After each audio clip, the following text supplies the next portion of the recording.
Are we ready? Start streaming. Yep. All right. Let's see if this is. Working. Just wait for the old stream to start. Okie dokie, what a handy man. Yep. Aha. Looks like we're live. Alright, let's see if this is... Alright, so I need you guys to do me a big favour. I need you to tell me if there's any technical problems. So if the audio cuts out, I need you to tell me that. If the video cuts out, or if it's laggy. If I play a video and you can't hear it, anything like that, and I need you guys to tell me, because the CIA didn't hook me up with a producer, did they? You know what I mean?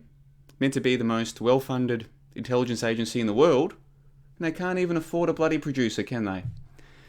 So anyway, let's see, what is it? It's the 26th of August, 2018. It is a Sunday, local time, and as we speak, the moon is full.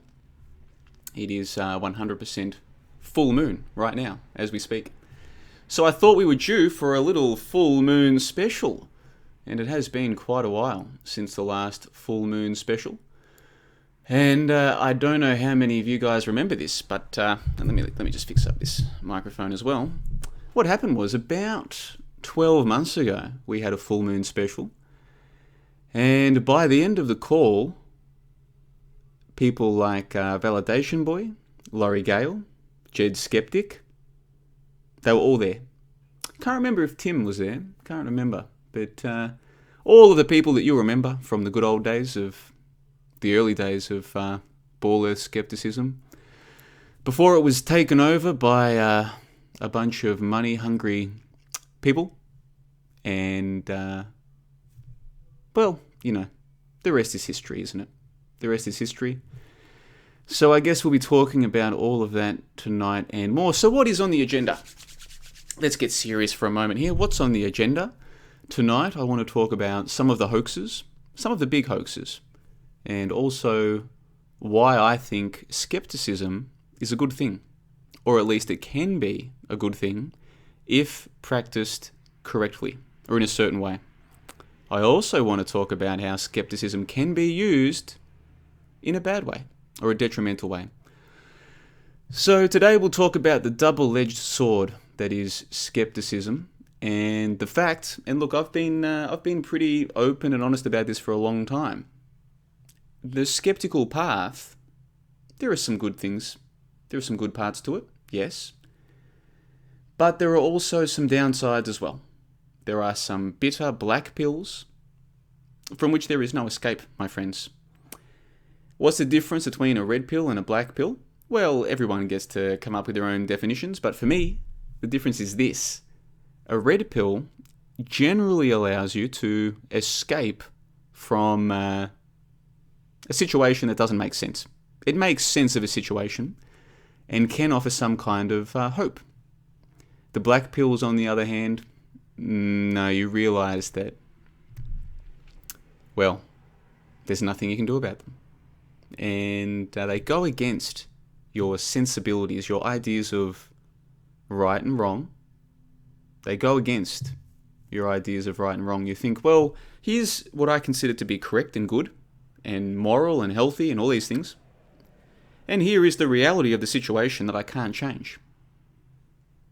If this is a big thing, like a big pill to swallow, and it goes against what you consider to be good or right or whatever, then that might be a black pill.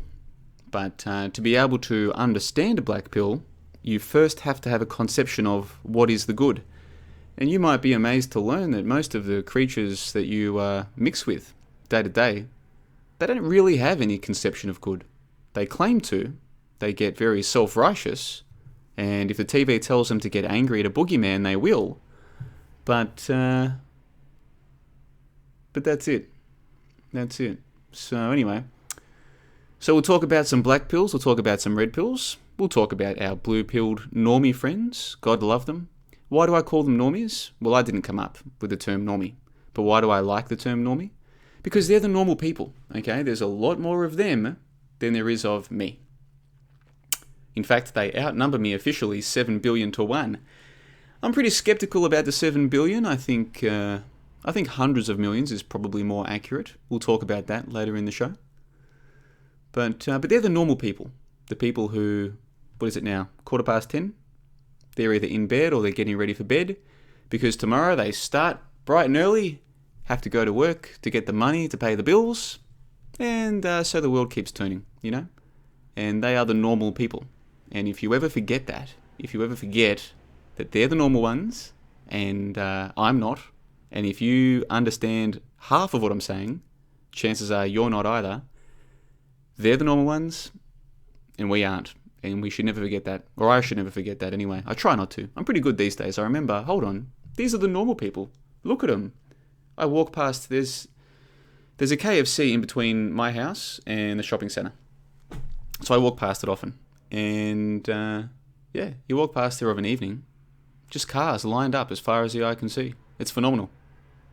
Like the KFC is set up across from a McDonald's, and in between is just car park spaces, right?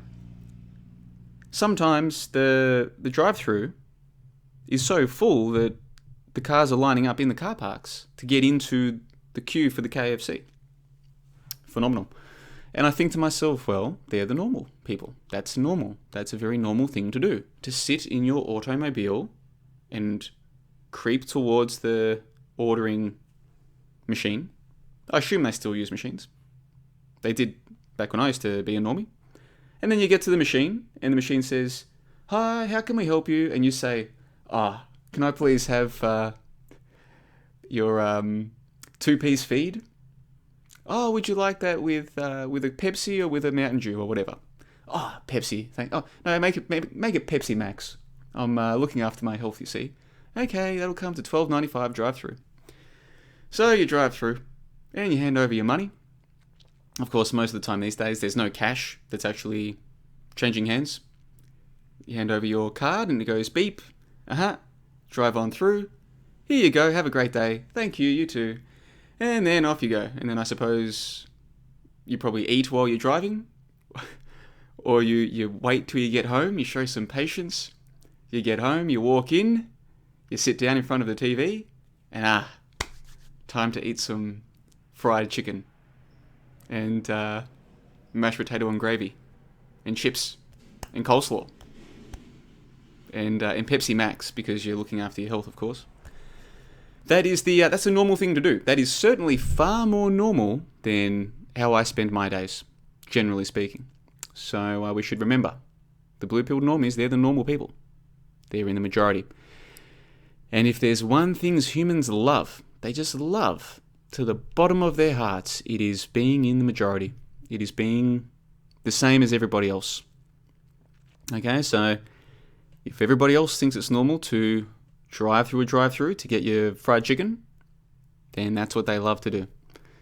If everybody thinks it's normal to earn money they don't need, to buy shit they don't need, and to buy shit food that they definitely don't need, then they feel good doing that because that's what everybody does. Humans desperately love to conform to the group. Not just the society, not just the broader group, but any group they happen to be in, including the ACT realm. This thing that I call the ACT realm. ACT. Alternative, conspiracy, truth. Okay? ACT, ACT. Get used to that. I use it all the time. I'm seeding this meme. I've successfully seeded it pretty well so far, but it's early days yet. Before I'm finished, everybody will know what ACT realm means. It means this group of people, mostly online, let's be honest, who believe that they're on to the truth, okay? They believe they've figured it out. They believe they've worked out that NASA is a lie, or that the government are thieves, or that the TV is a liar. And a lot of these things are true, of course, but they believe they've got it worked out, and they form their own little enclaves online. So you've got your... Well, once upon a time they had the what do they call themselves? Truth bombing. The truth bombing enclave, who truth bombed together. You had them. You had your hoax busting enclave. You've now got your Flat Earth Enclave. They think they're really onto it. Yep. You've got your 1776 Enclave, and we're going to restore the Constitution the way that the Founding Fathers would have liked. What else have you got? You've got all kinds of enclaves, right? And in this broader group, I call it the ACT realm. And people within the ACT realm, they think, oh no, I'm an independent thinker, because the majority believe that the government is our friend, but I know the government is not our friend. So I think for myself. But if you observe their behaviour, if you observe the way that people behave in these little enclaves, you'll see, no, they conform. They conform. Just like all humans in all groups, they conform. They can't help themselves. They don't even realise they're doing it. Which is one of the reasons why these online cults can start so easily. Because you've got this whole bunch of people, dozens, maybe hundreds of people, who all identify as a flat earther, or as a truther, or as a patriot, right? Or as a 9/11 truther or whatever. They all identify this way. So the normal human nature, the normal collectivist behaviour starts to manifest. People start fearing the outgroup. Their leaders start saying, oh, we're under attack from the outgroup. We need to get around each other and support each other and give money to our leaders because they're protecting us from the outside. And all of the natural human nature behaviours begin taking place. And I first got into the ACT realm back in 2013. I don't know how it happened. I was just sitting there at my computer one day and I see this video, and it was either to do with the Boston bombings or Sandy Hook. I can't remember which one. But whichever one it was, I very quickly found myself looking at videos for the other one, you see. So I'm just sitting there minding my own business like a complete normie. And I wasn't a happy normie, but I wasn't a depressed normie. I was just a regular normie. And one day I find out that either the Boston bombings or Sandy Hook was a hoax. And then probably within days of that, maybe hours, but within days, I was also looking at videos of the other one. So suppose it was Boston first, it was Sandy Hook next, or vice versa. Doesn't really matter. The point is, wow, everything's changed now. I've gone from being a complete normie to still a normie, but there's something not quite right here. What's going on here? How come Robbie Parker is laughing? His kid just got killed. Why is he laughing? What's going on here? Just laughing it up? Doesn't seem right. Something very peculiar about this. I wanted to look into it further. Same thing with the Boston bombings.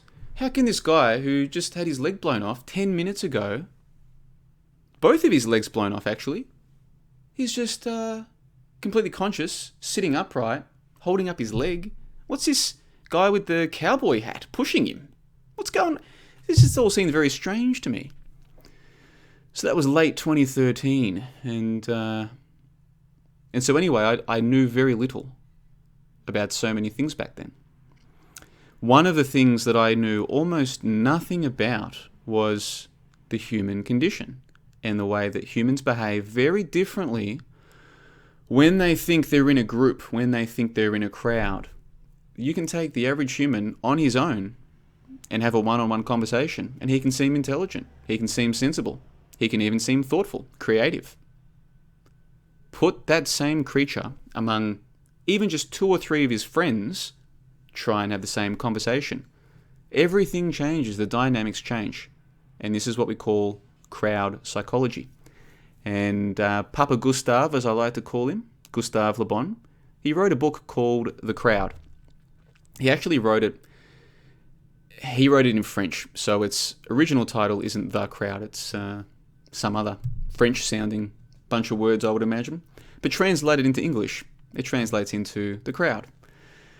And so anyway, it's only a short book, and I've spoken about it so many times, and I know that most of you guys are too busy to read books. I get it, I know. We're all very busy. We're too busy to read books, I know. But if you do take the time to read that book and just think about what's being presented, it might have the same effect on you as it had on me. Because I was just sitting there reading this book, taking my notes. I always have a pen and paper, taking my notes. And a lot of what he said, I was like, actually, yeah, I have seen that with my own eyes. And it never made sense to me until now. So I studied further and I studied further, and I started paying closer attention to the creatures around me. that we call human beings, Homo sapiens, of which I am one, at least ostensibly. And I noticed, yes, they are very predictable creatures once you know what you're looking for. Get them in a group. See, we think, oh, if you get lots of humans together, then, you know, 2 brains are better than 1. The more brains working on a problem, the better. That's what we think. And that seems to make sense. But that's the opposite of the way the world really works, you see. It turns out that humans actually devolve to the lowest common denominator. So if you get a crowd of 50 of them, and you show them a man on stage, and the man on stage is clearly doing magic tricks, okay? He can't really levitate. You get those 50 people together, there's less chance that any of those 50 will pick up on what's happening than if there's just one of them involved in the interaction one-on-one. That might sound bizarre if that's the first time you've heard this expressed this way, but I'm quite serious. This is the case, and you can observe it every day in this YouTube act realm, whether it's the flat earthers or it's the so-called skeptics. And listen, apart from me, there are no skeptics, okay? Let's just get that straight from the start. I'm a skeptic. That's all. In terms of content creators, the rest, they're not skeptics. No. And we'll come back to that later in the call. But whether it's the flat earthers or the skeptics or any of these people, okay? You just observe their behavior objectively, dispassionately. Not, I'm on their side or I'm their enemy. No, just no values. Just value neutral. Just observe their behavior. They generally defer to their leader. Social dynamics kick in. They get a pecking order going on. And generally, they all want their leader to either be cool and attractive or a big, big tough guy sort of thing. And I can give you some examples if you want. We'll talk about this later in the call. But this is the same if you just go to a nightclub or to a party and just observe the human interactions there. If you can learn to just observe what you're seeing, you'll see the same thing. And it makes perfect sense. Of course, the humans generally don't want to take responsibility for themselves, and they don't want to be leading themselves. They like the security of falling into line. It's a little bit like, say, bike racing, right? Like when you're cycling, you're not going to have 20 people lined up side by side for the whole race. There'll be one leader, and the rest will be slipstreaming behind him. Well, it's the same thing in human dynamics. People generally don't want to be at the top. They imagine that they do, but they don't really, especially if there's someone already there. So they fall into line. And who do they want to fall in line behind? Well, whoever everybody else falls in line behind. And who is that? It'll generally be the cooler, attractive people. Or it'll be the big, tough, machismo people. Okay, this actually makes sense. That's the beauty of it, is once you start to study it and think about it, you realize this isn't even a bad thing. This is just human nature, right? I don't look out at what happens out there with the animals and think, oh, those animals are eating those animals, or those animals are stealing the eggs of those animals, or those animals are stealing the territory of... they're just animals. That's just how they act. So it is with humans. So it's not actually a problem. I don't see it as a problem. It's just the way that it is. And once you understand human dynamics, you can live your life in a far more efficient way if you choose to do so. But there's another element to all of this, and that is inertia. You see, as humans, we get into habits, we get into patterns, and we become comfortable, okay? It's like an inertia of our lifestyles. So if you imagine like a gigantic ship, okay? A gigantic cargo ship that has just left the port of Brisbane, and it's loaded of stuff, and it's off to New Zealand, for argument's sake. Once that thing gets up to speed, you can't just turn it around. It doesn't work that way, okay? It doesn't work that way. If they suddenly decide that they're on the wrong bearing and they have to change, well, it's going to take a while for that ship to change its course, okay? It's got a certain amount of inertia. Well, you're going to have a lot more ease changing that ship 180 degrees than you are a human, even 30 degrees. The human is comfortable. It's got a pattern. It's got a certain lifestyle pattern, and it's going to stay that way. But it's not just the way it behaves, it's the way it thinks. It's in a pattern of thinking. Its thinking patterns are generally set. By the time they reach adulthood, their thinking patterns are set, generally. And it's going to take two things for that to change. The first will be they'll have to remove themselves from the social environment that reinforces their beliefs. So, for instance, if they're surrounded by people who believe that the news is real, so long as they're around those humans, it's going to be difficult for them not to see the TV as real. They see what the crowd sees. They don't see objective reality. There's objective reality and there's subjective reality. The average human does not see objective reality. It sees subjective reality, and that subjective reality is dictated by the humans around it. So most humans are going to be surrounded by the same friends or acquaintances, the same family, the same workmates. Their thinking patterns are going to be affected by those around them, and that's not going to change. But suppose they can mitigate that or get away from that. They've got another problem, which is that every time they go back and think about a thought that they've had, a belief, there's this thing that we call ego stopping them from admitting they were wrong. So for instance, if they've spent 20, 30, 40 years believing that man walked on the moon, the larger their ego is, the harder it is for them to think, how could I be so stupid? How could I have been fooled? It's too painful, man. It's too painful to admit when we've been wrong. It's a very painful thing for most humans. Very painful. And the thing about deprogramming, as I call it, is that it's just one admission of error after another. It's like, I believed that school children died at Sandy Hook. They didn't. How could I be so... it's painful. It's painful to realize that you were that foolish. What? It's worse than that? What else have they lied about? They lied about Boston bombings. They lied about the Batman shootings. They lied about the Sydney Sea. What? Just admission of being wrong after admission of being wrong. Boy, most people's egos can't handle this. Generally, at some point early in the journey, they'll desperately want support networks. And that's where people like the flat earthers come in. You just found out that you've got no evidence that we live on a spinning ball? Come and join us, friend. Yes, come and join us. We have the answers. You can stop worrying about being wrong now. Just agree with us and you're correct now. And you can't blame the average human when they get sucked into this, because to be on their own, going through the process of deprogramming, it takes a very strong sense of self to do that. And the average person doesn't have that. In fact, the average person has had their sense of self trained out of them more or less from the moment they were born. Think about school. You walk into a school and, you love your mum or your dad and they're dropping you off with all these people. And it's like, who are these people? Well, they're all the other kids. Well, why am I with these people?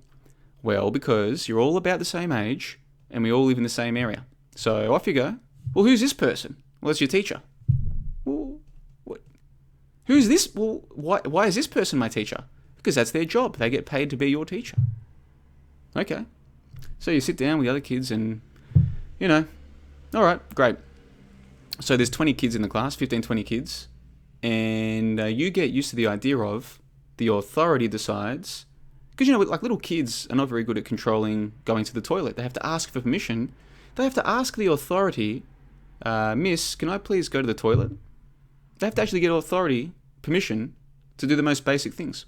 So they get trained to not really think for themselves, not to be self-directed. And then if they do speak out of line, what happens? Well, the teacher admonishes them in front of the class. The teacher embarrasses them, all the other kids laugh, and the kid soon learns, don't think for yourself, just be one of these people. Just go along with it. Just go with the flow. So when you bear this in mind, that people have had 10, 12, 13 years of this by the time they reach adulthood, can you really blame them for having no sense of self? No, you can't. So without that sense of self, they feel lonely and lost. So whether it's the truth community circa 2014, or the flat earth community circa 2015, or whatever bullshit community comes next, can you blame people for getting sucked into this? I can't. I look at the situation, I think through the circumstances, and I think, well, this all makes perfect sense. The average human has almost no capacity for self-directed thought. They can't deprogram themselves. And the truth is they don't really want to, because to do that means ingesting far too many black pills. and that's not fun. So what we're going to do is we're going to go to the comments now. Let's read a few comments, shall we, in the live chat. Let's go and see what people are saying in there. There's about 40 people watching live. That's all right. That's, you'll take that, won't you? Let's have a look. Restful Shisa says Max Egan, or Max Eigen. I used to know the pronunciation of that. Whatever Max's surname is, how does he prefer it pronounced? Does he prefer it pronounced Eigen, as in your eye, or Egan, as in the letter E? Someone tell me in the chat, and I'll try and... It's nice to show respect to people, even if they are what they are. It's nice to show respect and pronounce their names the way that they prefer. So somebody should tell me, how does Egan like his name pronounced? Anyway, let's just say Max. Max the other day telling his followers that the wildfires in the USA are 100% a result of directed energy weapons. Did he really say that? See, here's the thing. I don't know if he said that, okay? That's just what someone says he said. This is the first I've heard of it. I don't follow Egan, or Eigen, whatever his name is. But anybody who tells you that there's directed energy weapons, don't worry about that person. Look at the idiots who follow them and give them money. These are the humans who, what? Oh, they say that they've woken up, so you've got something in common with them. Maybe you do. Maybe you do have something in common with them. But I don't, okay? I have no more in common with the typical truther than I do with, or whatever they want to call themselves, than I do with the typical normie. In fact, a lot of the time I have more in common with the normies than I do with the truthers, because the average normie, they're just living their lives, man. They don't know what's going on. They don't care. They just go to work, buy stuff, they do this, and they die. You know, they're generally very harmless. I've had no problems with normies doing what I do. It's been the truthers who've attacked me. Constantly. People who think they're awake, think they know what's going on, they're the ones who've attacked me. Day after day, week after week, and month after month. The normies leave me alone. The normies think I'm crazy, so they just keep on walking. They lead their life, I lead mine. It's great. It's the truthers who are the problem, because they become dogmatic, just like religious people. It is a religion in many ways. In so many ways, it's just like a religion, a lot of this stuff. So yeah, if you think you've got something in common with someone just because they know the TV is lying, or because they know that school is deceiving people, if you think that that commonality means that you're on the same team as them, good luck to you, and good luck to your team. I want nothing to do with it, whatsoever. Carrying on then. Vinegar Strokes says, try paying your bills with truth, and tell me how you get on. Okay. Let's see.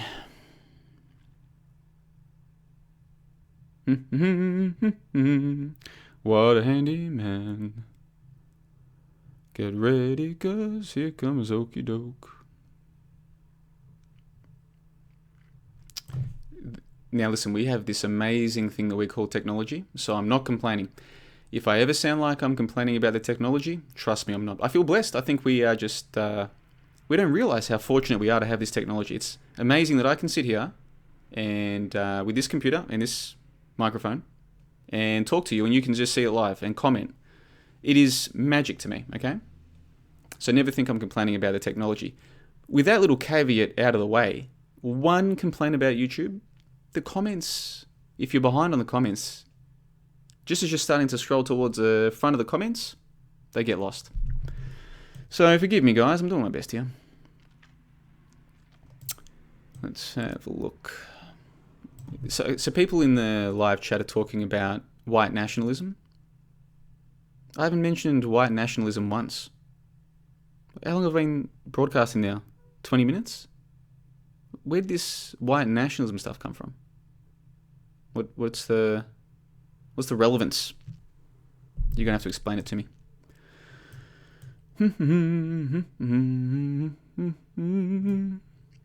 Let's see. Adam Young says, "You are just brainwashed. Drink water. Think about how much better you'd feel if you didn't consider yourself a victim." Ah, yes. Okay. So one of the things that stands out about the ACT realm and people who identify as awake or truthers or this kind of thing. Almost to a man, they consider themselves to be victims. And it's difficult to know if this is like the chicken or the egg. To people, is it the case that this realm attracts people who already feel victimized? So this is like a place where they can sort of feel that people care about my victimization because they feel victimized and we're all together now. Or is it the case that people don't feel victimized until they learn some of these truths and then they start to internalize the victimization as a result of hearing it from people who feel victimized? I think it's probably a mixture of the two. It's hard to say. But however it happens, it's definitely the case that the majority of people here feel like victims. And the thing about a victim mentality is that if someone wants to see themselves as a victim, then that's what they are. That's their subjective identification of who they are and their role in the world. If they identify as a victim, if they see themselves as a victim, then it doesn't matter what anybody else says or does. They're a victim. Which means they've got excuses for failure and excuses for never making something of themselves and being productive in life. So despite the fact that we have this amazing technology at our disposal, it's literally never in recorded human history been easier to access and share information and to do business. So despite this amazing opportunity, most of these people will never make anything of themselves. They'll never achieve anything.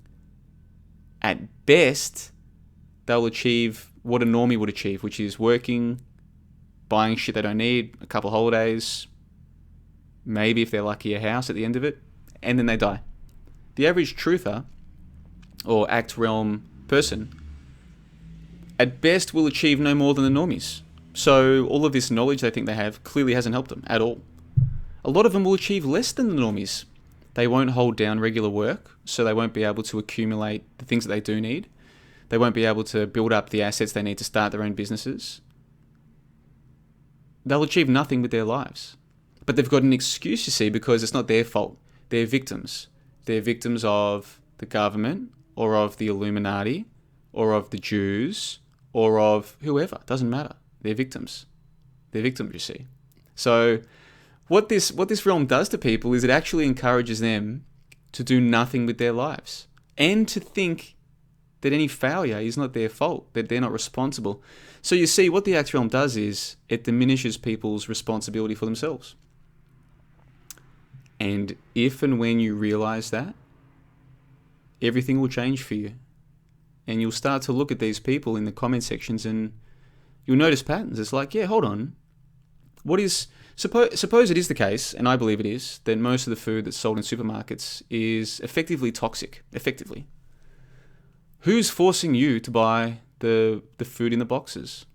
Nobody. Nobody. At all. Okay? You might not have enough space to grow your own food. Or you might have the space, but you might not have the skills. Okay, that's cool. As an interim measure, you can just buy vegetables that other people grow. That's a lot better than buying food in boxes, isn't it? No, that's not what most people are here for. They're here to decry the modern system with all the toxic food because it's somebody else's fault that they're eating it. And I've been very blessed over the last 4 years now. The first ARP was September 2014, and then the first official show was October 2014. So it's now August, so that's the best part of 4 years. So in that time, I've gotten to meet literally dozens and dozens and dozens of truthers, flat earthers, self-identifying conspiracy theorists, some people who call themselves skeptics, but as we'll discuss later, probably not really skeptics, but that's okay. So I've met lots of people. I've met some really cool people. Some of the coolest people I've ever met have been through this. It's just been amazing.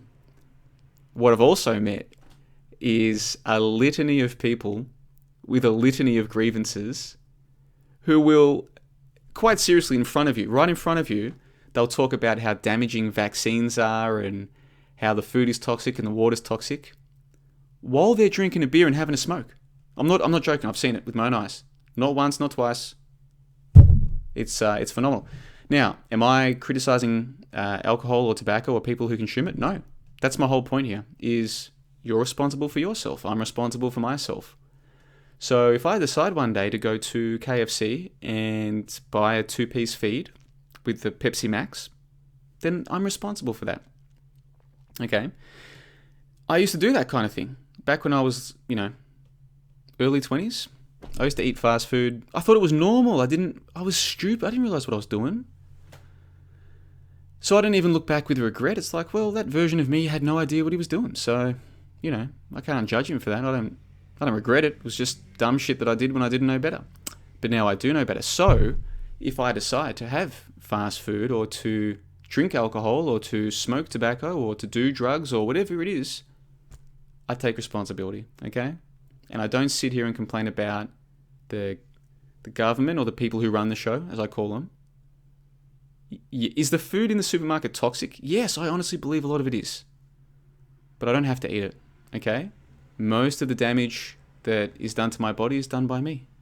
It's done by not sticking to a good diet, or it's done by not getting enough sunlight, right? Like today's a classic example.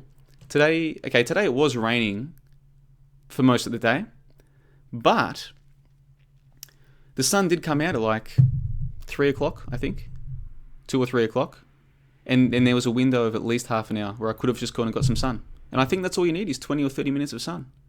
But I didn't. Whose fault is that? It's my fault, you see. So the damage that's being done to my body, I'm responsible for that. And I would argue that you are responsible for your body. But that is not what humans, especially in this scene, want to hear. What they want to hear is, oh, it's not your fault, mate. It's not your fault. It's the Jews' fault, right? It's the Illuminati's fault. It's the satanic death cult. I mean, whoever your boogeyman is, that's whose fault it is. It's not your fault, mate. No, it's not your fault that you're a fat fuck who doesn't exercise enough, who doesn't eat properly. That's not your fault, mate. No, it's NASA's fault for lying about the shape of the Earth. Yeah.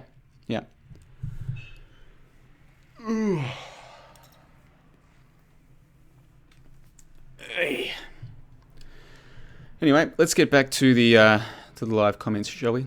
Let's have a look.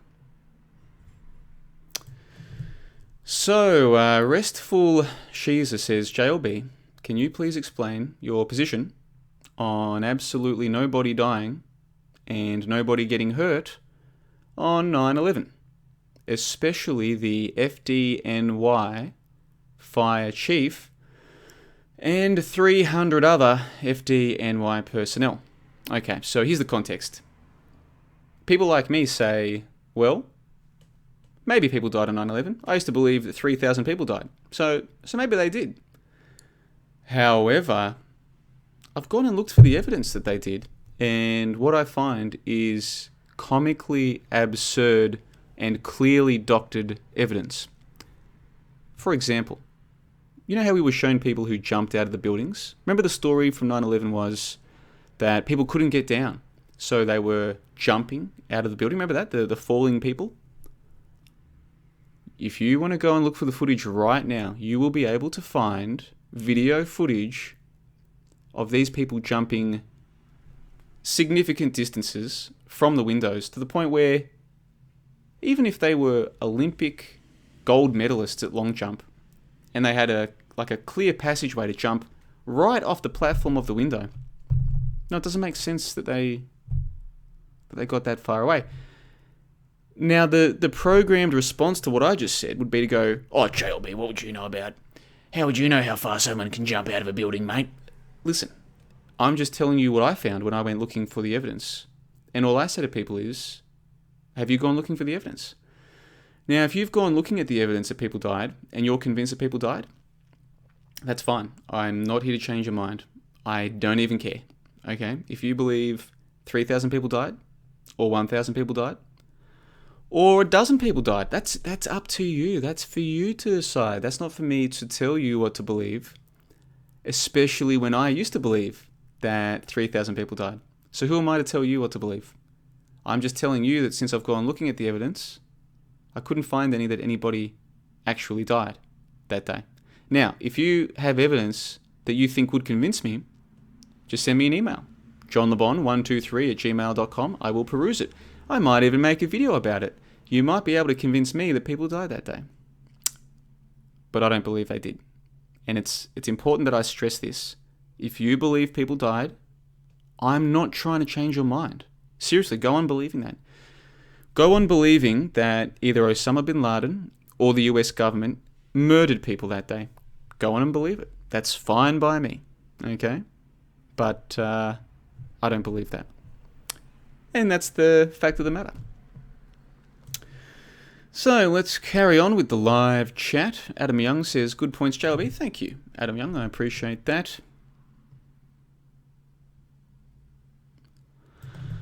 Another one. This restful. Am I pronouncing that right? Restful Shiza. I don't know how to pronounce your name. So can you please spell phonetically in the live chat how to say your name? But I'm just going to say restful S. Says, agree, JLB. It becomes difficult and awkward when you realise some of your family members are perpetual victims. Yeah, and see, this is one of the more difficult elements of the process that I call deprogramming, which is that there are most of us have people in our lives who we care about, whether it's family or friends or even close colleagues or sports, teammates, whoever it is in our lives who, when we start to see what's going on in the world, we realise that some of them, they're their own worst enemies, okay? It's one thing to realise that we are our own worst enemies. It's one thing for me to realise that I'm my own worst enemy. But hey, I can at least implement some changes to fix that, if I want to. If I want to take responsibility for myself. But what I can't do is get somebody else to take responsibility for themselves. So, and neither can you generally for people in your life. So if it turns out that there's someone in your family who is a perpetual victim, yeah, it's tough to realize that they are their own worst enemies. And there's probably nothing that will ever change that. It is tough. It's, you guys all seen the film The Matrix. You know the basic analogy of the blue pill and the red pill. And then you've got the character of Cypher. And this is maybe about halfway in the film, I think. The character of Cypher, and I can't remember the name of the guy who plays him, but you guys all know who I'm talking about. He's sitting there, he's eating the steak, and he's talking to the agent, who is played by Hugo Weaving. Yes. So you've got Hugo Weaving, and you've got the Cypher dude, and Cypher's eating his steak. They're at a restaurant, and he's like, and I'm just paraphrasing, I don't know the exact script, but he's like, this is a juicy steak, I like this steak. I know that it's not real. I know that the Matrix is sending signals to my brain to tell me that I'm eating a juicy steak. But then he says, you know what? I like that. I like living in a fantasy land. And I want to go back to it. And if Morpheus had have told us the truth, I never would have taken the red pill. And again, I'm paraphrasing probably a couple of scenes and merging them together, but you get the basic idea. This Cypher character is used in the film to explore this idea that maybe some people, when they find out the truth, if they could go back, they would. And why is that? Well, one of the reasons is because a lot of this stuff is, it's not nice to learn. It's not nice to learn. And you feel, in the Matrix, they're all stuck on a ship, all right? It's a sterile, boring, ugly, cold place, right? And it seems kind of pointless too. Like, it kind of seems like, well, every day they're just hoping they don't get eaten by one of those giant monsters. Yeah, it's kind of like a bleak existence, right? They're living in the Matrix. Okay, they're leading normie lives. Okay, Neo was just leading a normie life, as we're led to infer all of the other characters. They're just leading normie lives, and then suddenly someone says, blue pill, red pill, they take the red pill, down they go into the ship. So they go from mundane, but bearable normie lives, into a bleak existence. And then Cypher says, you know what, man? No, stuff this, I want to go back. Here's the problem. as far as I'm aware, I don't get that option. And for the small percentage of you who see this video who actually understand what the hell I'm talking about, you don't get to go back either, even if you want to.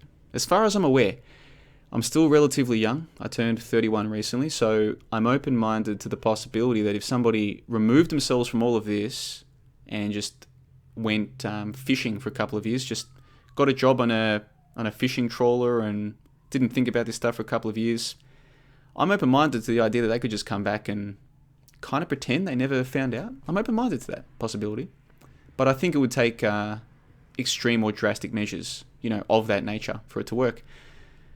Apart from that, I think, no, once you learn certain things, once you come to understand certain things, this is just how it is for you now. And so you don't get the option to go back. Which again, just makes it all the more compelling for people to go to their new communities, their Flat Earth community or their Truth community or the Max Egan Appreciation Society or whatever they want to call themselves. Same idea. It's like, wow, I'm in this bleak existence where the people who run the show, clearly no one's going to stop them. I mean, you have to be a complete idiot to actually think that the so-called truth movement's going to stop anything. What a joke. So you realize, this is just how it is. But now I can't see my friends and family the same way, and but you want to feel some kind of sense of connectivity or connectedness or intimacy with people. So hey, you've got all these people online, and we're all Flat Earth friends now, or we're all truth movement people, or 9/11, or whatever. You get what I'm trying to say. And the thing is, a lot of what I'm saying, you guys know this already. You don't need me to say it. Like, you guys know this. The question is, can you admit it to yourselves? That's the hard part. It's one thing to know something, but it's another thing to sort of deal with what you know. And most of the people who were subscribed to my YouTube channel are living in delusion. That's the reality of the situation, okay? 6,000 subscribers on this YouTube channel, of which I estimate about 10% are active. So let's just say 600 people. Of those 600, only a portion of them actually get any of what I'm talking about. And then of them, most are still living in a form of delusion, in my opinion. This is just my opinion. But I don't judge people on what they say, I judge them on what they do. And what are most people doing? They're sitting around, eating toxic food, drinking toxic alcohol, ripping bongs. The amount of substance abuse, including weed abuse, among the act realm is phenomenal. Absolutely phenomenal. Am I saying that marijuana is bad? No. Am I saying that people who smoke marijuana are bad? No. What am I saying then? I'm saying that if you're smoking weed every day, you've got a problem. Straight up. Let's just be straight up about it right now. If you need weed to cope with your life, then you've got problems. It's that simple. And in this act realm, it blows me away. Like, it's a joke, man. It's a complete joke. These people saying that they're awake and they know the truth, and they're bonging on to cope with their lives. It's what you think these people, if you get enough of them together, are going to be some kind of threat to the establishment? You really believe that? Really?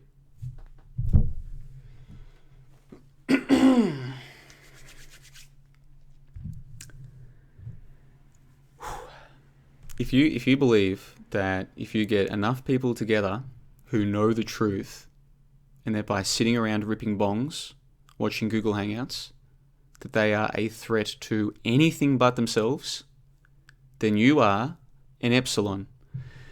An epsi. Yeah, I used to use the word retard, but a couple of the members of my website, they've indicated that they feel that the use of the word retard is counterproductive. I disagree with them. I think Lester was right on the money. When we're talking about retards, let's just get to the point of the matter. But I do take constructive criticism on board when it is offered in a constructive fashion. So I have replaced the word retard, which I use in the literal sense, okay? School has retarded all of us. That's what it's there to do, and I can prove it. So I'm using the word retard in the literal sense, but that's okay. We'll use a different word. So I'm now using the word epsi, which is a shortened version of the word epsilon. Because in Aldous Huxley's Brave New World, there are several classes of people. And down near the bottom, you've got the epsilons, who are basically bred to do nothing other than grow, to be big enough to work, to be amused by trivial things, to rarely go outside into nature, and to eventually die. And I'm suggesting that most of the masses, that's what they are, including many so-called truthers and self-aware people. They are epsilons. But epsilon, 3 syllables, it sounds a little bit Greekish. Epsi, much more appropriate. So let me tell you something right now, straight up. If you believe that sitting around smoking bongs, watching Google Hangouts and YouTube videos is a threat to anyone but yourself and the people in your immediate sphere of influence, you are an Epsi. 100% straight up. You hate me, that's fine, I don't care. Doesn't make a difference to anything. That's just the fact of the matter. So let's get back to the live comments then. What is it now? It's 11 p.m. The Belgian Grand Prix is starting in a moment. Nobody spoil that for me, okay? I'm recording the Belgian Grand Prix. Don't you dare spoil it for me. I like to watch the Grand Prix. I like to imagine that when they go to that camera mode where they're in the car and you're sort of racing around the track, I like to imagine like, whoa, it's pretty cool. It's amazing technology that we have. That you can sit there in Brisbane, Australia and watch live from in the cockpit of a car going at 300 kilometers an hour. That is phenomenal. This technology is absolutely phenomenal. Oh, JLB, you're teasing the normies, but you still watch Formula 1. Yeah, if you're one of those people, leave this live stream right now. Don't have time for, Epsi minus people. Okay. Carrying on then. Just forgive me, guys. Like I said, the live chat, this YouTube function, this technology is sensational. I'm not complaining, but just the chat always... It's a bit of a pain in the ass. Anyway, carrying on then. Hey, Ryan V is in the chat. Good to see Ryan V in the chat. Yeah, I've actually... See, here's the thing. There's a lot of these truth leaders don't even show their faces, right? Which, by the way, in and of itself, I don't blame them because there's a lot of negative... There's some very dark people who mix in the act realm. Much darker than the average normie, that's for sure. So in and of itself, I don't blame people for not showing their face and not being more open, but when those people then accuse others of being paid shills and all this kind of crap, it's like, well, if you were a paid shill, I don't even think these people exist, but if they did, it'd be incumbent on them to maintain their anonymity, wouldn't it? So those of us who do show our faces and actually meet with people in real life, for them to accuse us, doesn't take much thinking ability to see that there's a problem there, does it? But anyway, I've met Ryan V, cool guy. I met him at his house, actually. See, this is the thing. Once you get past the paranoia of, ooh, paid shills are out to get us because we're such a threat to the system. Once you get over that ridiculous paranoia, you might actually find yourself meeting real people in real life. So I got to meet Ryan and his family at his house. Nice place. In a nice part of town. Well, I think it's a nice part of town. I'll never be able to afford a place like that. But then again, yes, I would if I just got a full-time job and just saved the money. I probably could do that. See, it's all up to me. No point sitting here complaining. If you want a nice house in a nice part of town, then you got to save the cash, man. That's the way the system works. No point complaining about that. So I see I've met Ryan, nice guy, and yeah. In our whole conversation I think we were chatting for 3 or 4 hours. Not once did either of us try to convince the other one that we were a victim of something. Not once. Not once. I didn't hear him once indicate that he thought that and here's the thing. Everybody has problems. Everybody. It's part of being a human is things happen, okay? Even if you lead a relatively sheltered life, well then whatever is the worst thing that's ever happened to you will be a bad thing. It's all a relative thing, isn't it? So everyone in their life has something that they wish was different, right? Or what you might call problems, everybody, right? Not once when I was chatting with Ryan did he try and indicate to me that he thought anyone was responsible for his life but him. Not once, right? So there are people out there who know the kind of things that I'm talking about. And some of the things that maybe some of you think you know about. There are people out there who know this stuff, but they don't then say, oh, and I'm a victim too. The TV lied to me, so I'm a victim. No, you can know about this stuff and not see yourself as a victim. Okay? And I know that because I'm one of those people, and I've met these people. They exist, okay? Not everyone's a paid shill out to get you. Twitwit. And now Twitwit and I go back... Hey, Twitwit, get this right. So I was cleaning out my hard drives today. I've got 5 portable hard drives, right? And for too long I've been putting off... Like, I like to keep all of my files ordered, you know what I mean? It makes it easier, so if I have to go back and get like an old video, there it is. Like, I know where to find it. It's common sense. But for a long time, I've been putting off ordering all of, like, rearranging and tidying up all of the videos that I've downloaded from other people's channels over the years. And today, I said, that's it. I have to do this. I need to free up some space for basically I'm editing a film. And when you're editing a film, you'd be amazed how much space all of the files take up. So I thought, no, that's it. I have to do it. So I went back through these old YouTube videos, and guess what I found? Twitwit, you're going to love this. I found the original upload of the 2015 Lulz Awards, right? The Troll Awards that were hosted by, what do you call himself? Werewolf? You know the guy I'm talking about. See, we're going back 3 years here, guys. It's ancient history now these days, isn't it? That's right, the 33rd annual Golden Troll Awards. Is that what they called them? Doesn't matter. It was a 4-hour spectacular. It was terrifically well done. They had about a dozen different awards, you might recall. So for those of you who are new to the scene, here's what happened. Back in 2015, there was this thing called the Truth Community. And there were people like Jeffrey as he likes to be called, and a guy called Red Pill Revolution, who now goes by the name Truth Media Revolution. And they were like 2 of the big dudes in the scene. And PK used to be on the show, We'll Do It Live as well. And when everything was going well, I actually thought like I was part of something, right? That's how much of an idiot I used to be. I used to feel like, yes, these people know the TV is lying, and more people are learning about this. So it's only a matter of time until more people learn, and blah, blah, blah, blah, blah. And before all of the drama, it was a lot of fun.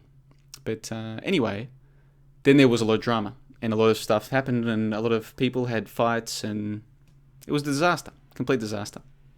Well, these guys were like, basically there was about, I don't know, maybe 10 dudes who were all younger, right? So these guys would have all been either late teens or in their 20s.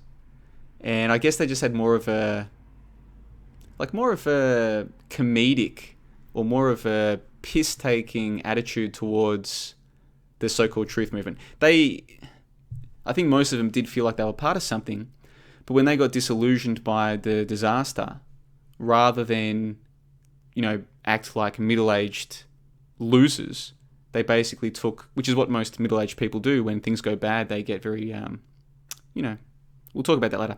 These guys were younger, they had more of a comedic attitude towards it, so they did this thing called I'll find it, I've got it on my hard drive, I'll go and find it in a minute. I might even play some of it for you guys, if I can work out OBS, which I'm sure I can. Anyway, the point of my story is, I had saved a few of the clips from this award show, but as far as I knew, the original 4-hour upload was gone. The original upload had disappeared, no one knew who had originally uploaded it. It was gone forever. And I was chatting with a guy called Josh. He was part of this group, Josh, also known as Truth Undenied. I was chatting with him about 6 months ago, maybe a year ago now. It probably was a year ago. Time goes so quickly. And the other people in his panel, no one knew where the original was. Well, guess who must have downloaded a copy at the time? Me, yes. And I forgot I had it, but it was there on the hard drive. I found it today, which I'm very happy about. So what I'm going to have to do is start a new YouTube channel and re-upload it in full. So the 20 people around the world who still remember and still care can enjoy it.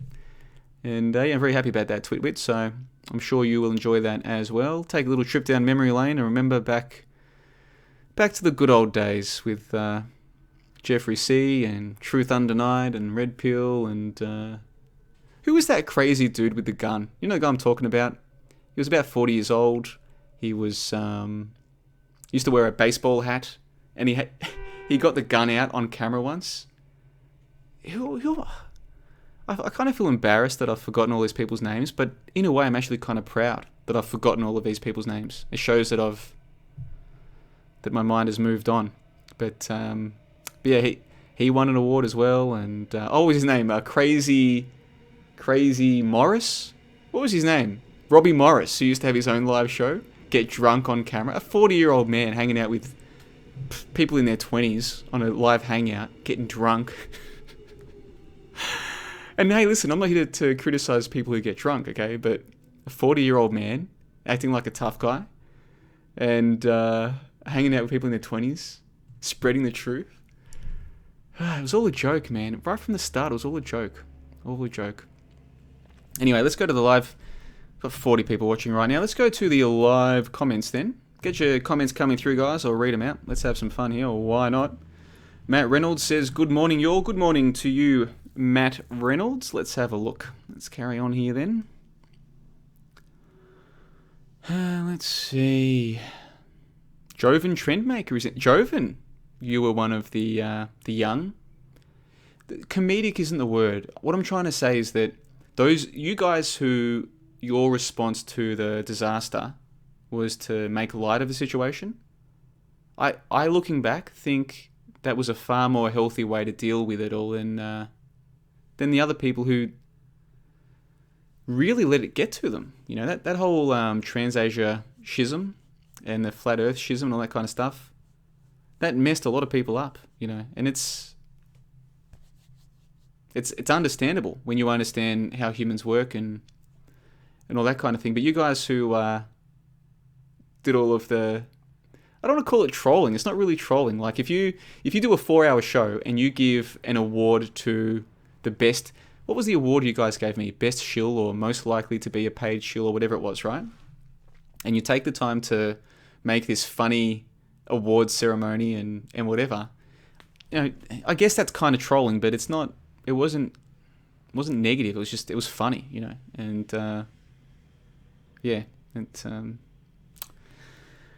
shame. It's a shame it all went to shit. Now let's carry it. Pardon my language, by the way, guys. I'll try and watch my language. We are broadcasting live. Restful Shiza, Restful S says, whatever happened to Mr. Needium, JLB? I don't know. And it wasn't Mr. Needium, it was Lester Needium, and I don't know. I don't know what happened. Actually, that's funny. I found some of Lester's old videos today as well. And I forgot how intelligent Lester was. Like, it wasn't just that Lester could see what other people couldn't see, but Lester had a way of communicating ideas that basically would appeal to intelligent people, but would repel dumb people. Which is maybe not always the best method, but in some cases it is a good method. It's kind of like a filter. So for instance, Lester would have a lot of text in his or her videos. Dumb people hate reading, okay? You know how cats hate water? Have you ever tried to give a cat a bath? Cats hate water. Some cats like water, but they're the exception. Generally, cats hate water. I don't know why. Dumb people are the same with reading. They hate it. I don't know why. Like, they'll read a newspaper or whatever to pass the time, but in terms of actually reading and thinking, it's like cats near water. They hate it. And of course, they'll tell you, oh, I'm too busy. I'm too busy to read. Yeah, too busy ripping bongs watching YouTube videos. Not too busy to do that. Too busy to read a book, though. Yeah. So Lester had this technique of having lots of text in his or her videos. And but if you actually read the text, it wasn't like it was just words for the sake of it. Lester was making a point, and Lester would use colors and kind of the same idea throughout a video would have the same color. So you could actually see that the color coordination was intentional, and so much thought must have gone into Lester's videos, you know. And I always appreciated that and respected that. But sadly, earlier this year, Lester decided that outer space is real, and that JLB, was in the wrong for saying that outer space is a hoax, which it is, by the way. If you don't know that outer space is a hoax, then one of two things is going to happen here. You're going to leave this call thinking that I'm crazy, which is fine. Think that. Makes no difference. Or within a few hours, maybe a few days, everything's going to be different for you, because you'll take the time to look into why people like me say outer space is a hoax, and you'll come to see that you've got no evidence that outer space is real. nobody does, because it isn't real. It's a hoax, and that'll change everything for you. It'll change everything. So anyway, but Lester was saying that outer space is real, and Lester made like might have been 30 pages or 40 pages, wrote a detailed PDF document in response to me directly, JLB directly, yes, trying to argue that outer space is real. Now Lester has every right to do this, and in a way I kind of admire it, because at least there's lots of people who say that I'm wrong, and they just sit around like chimpanzees throwing poo. You know, that's all they're capable of. How does that help anybody? It doesn't help anyone. Whereas Lester took the time to actually write up a detailed explanation. JLB, here's why you're wrong. You see, so I appreciate that. But the amount of effort that went into that piece of work, it's like, Lester, of all people, why? Like, look at all the people who are wrong out there about so many things. Why are you focusing on me? Like, I'm just some dude from Brisbane. You know what I mean? Ultimately, at the end of the day, I'm just some guy, some roughly 30-year-old guy from Brisbane who runs a website and a YouTube channel. Like, I'm not that important. So why give so much attention to me? I don't know. And but again, I take it as a compliment, and I not just a compliment, but again, I could be wrong about outer space. I could be wrong about nuclear bombs or dinosaurs. So if I am, then thank you to the people who put the effort in to show me how I'm wrong, which Lester tried to do, because Lester thought I was wrong. But Lester was wrong. Outer space is a hoax, and Lester was wrong. And that was earlier this year, if memory serves me, and we haven't really seen much of Lester since then. And sadly, Lester has deleted all of Lester's videos. Fortunately for me, I managed to save, from what I could gather today, because I haven't quite finished all of the hard drive sorting, but from what I saw today, I've probably got about half a dozen Lester videos, including a couple of Lester's best videos ever. So that's pretty cool. But it's like, let's just say, for argument's sake, I'm correct. Outer space is a hoax, and Lester was wrong about that. It doesn't change all the good work Lester did on the International Space Station, on the way that the magician does his trick, because most of the deceptions are just magician's tricks, okay? The way that they function is no different to a magician's trick in terms of how you misdirect the audience, how you gain their confidence. The way that a magic trick is performed and the way that it works, very similar to what we see on the TV with the ISS and Sandy Hook and these kinds of things. So Lester did some sensational work, and for Lester to get rid of all of that, it's disappointing. Like, even if I had have saved all of Lester's videos, it'd still be disappointing, because it's like, well, Lester, you know, some of those videos must have taken hours and hours to make, okay? Like a 10-minute video, if it's made well, takes hours and hours. And I know that because I make good videos, right? And mine aren't text-based. So Lester would have had to have scripted a lot of those videos before sitting down to edit them. So we're talking hours and hours and hours of work. Good work, good outcome, good finished product.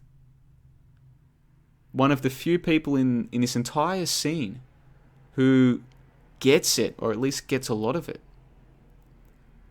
To delete all of that, to get rid of all of that, it's kind of like an artist, you know, walking into their own art gallery and just taking all the paintings down and putting them away. And it's like, why are you doing that for? You know what I mean? Like, if you've got one or two paintings that you don't like anymore, you can take them away. It's fine. You don't have to take the rest of them away as well. Especially when this is some of the best art in town. Easily. Look at this act realm. It's a freaking joke. It is a complete joke just how dumb most of the people in this scene are. They are epsies. They are completely epsied. It is phenomenal. Most of the content creators in this scene are parrots. They're parroting nonsense. They're doing no research. They're doing no thinking. They're not conveying good ideas. They're absolutely hopeless. So imagine you're in a town where on every corner there's someone who fancies themselves as an artist, and you walk into their little art shop, and it's like you've just got crayon paintings on the wall, and you're like, really, Max Egan? This is people respect this shit, right? Everywhere, just everyone thinks they've got good art to share, and it's all crap. And there's an art gallery that is just fantastic, great stuff. Every single painting deserving attention. You can sit there and admire it for hours, think about it for hours, right? And then Lester walks in one day and just turns off the lights, closes the doors, and you're like, well, Lester, you realize what you've just done now. Now people only have one place to go to get good art, and that's my place, right? But all of the art at my art gallery, I made it. So I don't really want to sit around and admire my art. I need somewhere else to go. And now I can't go to Lester's place because you closed it. So what am I supposed to do? You know what I mean? It's very disappointing, you know? Very disappointing. And you would think that by now someone would have come along and just opened their own art gallery to keep the analogy going. You know, there's enough of my work out there and Les's work out there, and there's other people who've done good work. Ray West has done good work on the nuke hoax and just the idea of asking for evidence. Fakeologist has done good work interviewing people and sharing a lot of other people's work as well, so you get a lot of good ideas from Fakeologist. Hoaxbusters Call, Chris Kendall has made some cool calls where he calls people and basically just gets people who are clowns to basically admit that they're clowns in not as many words. Max Rat has done some cool stuff, taking clips from old videos and news reports and playing them together. And so there are people who've done good work, don't get me wrong, but ultimately, another one is Eric Hunt. He's a guy who made the Spielberg's hoax, Last Days of the Big Lie. That's good work as well. So there are good people out there who've done good work, but they're few and far between. They're generally isolated to one topic or two topics.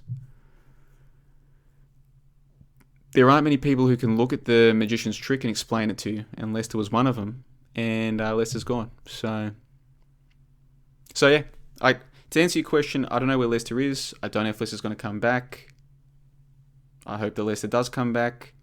I hope that when Lester comes back, Lester no longer believes in outer space, because outer space is a hoax, which I've tried to explain many times. We'll see. We'll see. Okay, I should have got myself a glass of water. Forgive me, guys, if my voice is going. It's been a while since I've done a live show like this. Been a while.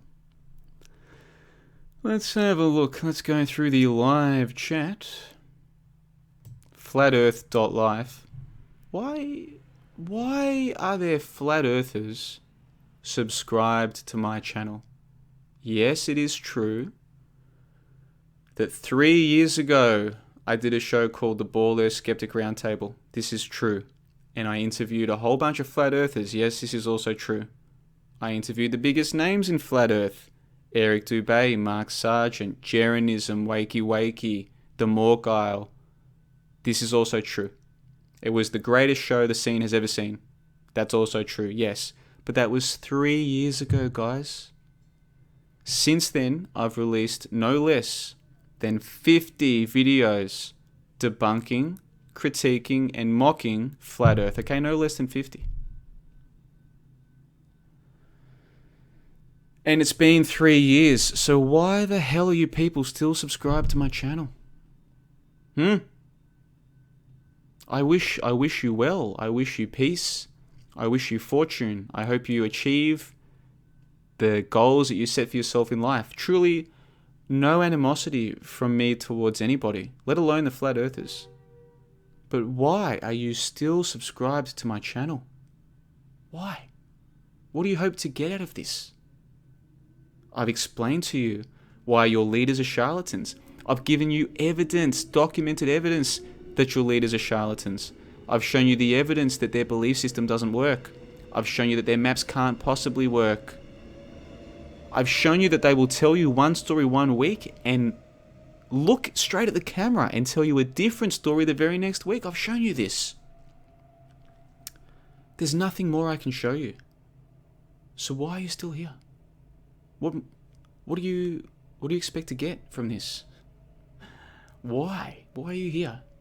Why don't you just unsubscribe and go on with your life and enjoy your life? And if Flat Earth is really the truth, then go and hang out with the Flat Earth people, man. Why are you here? It's, I don't see what you think you have to gain. Twitwit says, JLB, how much is a membership to your Discord server? Well, it doesn't cost anything to join my Discord server, but only members of my website are welcome on the Discord server. Only they can get access. So, to answer your question, the Discord server costs nothing, but you need to be a member of the website, which at the moment is $20 Australian per month.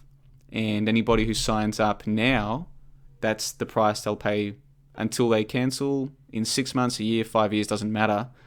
They'll be grandfathered on that price, $20 Australian, which is about 15 US at the moment per month. But I plan to leave this video up, and in the future, in a month or two, I'm doubling that price, mostly to stop more people from joining, because the website's already everything I wanted it to be. If anything, it's probably gotten a little bit too big.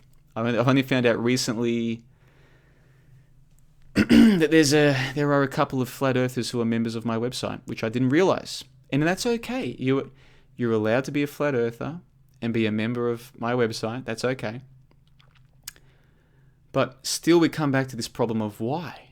Why would someone want to talk to me or listen to me if they're a flat earther? Why would,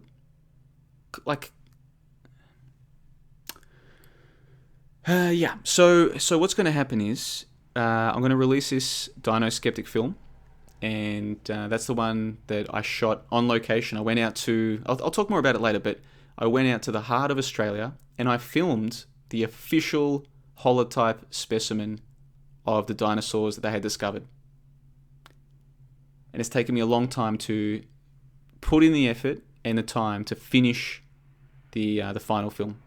But we're, I don't want to say weeks away, but August, yeah, it could be as little as weeks away at this point.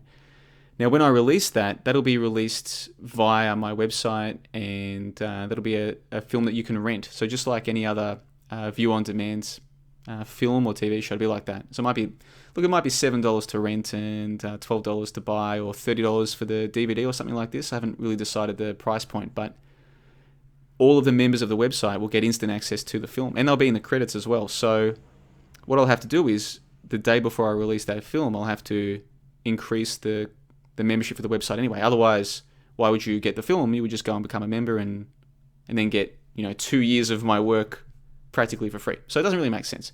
So I have to increase the price anyway. So what I'll probably do is, maybe, let's say October. At some point in October, probably, it'll go up to $40 Australian a month, and that's about $30 US. And at that point, I expect far fewer people to sign up. More people have already signed up than I expected. I've got there's about 50 members on the website now, 52, 54, something like this, which is phenomenal. Because what it means is that, because I work a normie job 2 days a week, most of the time. Sometimes it's more than 2 days, but a lot of the time it's only 2 days a week. So I get to spend the rest of my time doing research, making videos, producing podcasts, writing articles. It's phenomenal. It's amazing how well things have worked out. So the point is, if you're watching this video now in August, then it's $20 a month. But if you're watching this, say October, probably $40.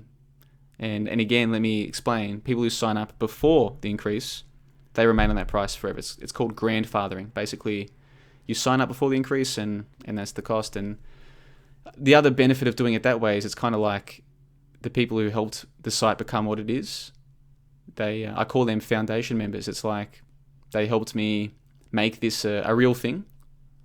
And that's my way of saying thanks, is like, no matter what happens in the future, $20 a month, which is, like I said, $15 US, which anyone who can't afford that is an absolute loser, and I don't want them on my website in the first place. That's the beauty of it. It's like a filter. It's like anyone who can't afford that has nothing to offer anybody.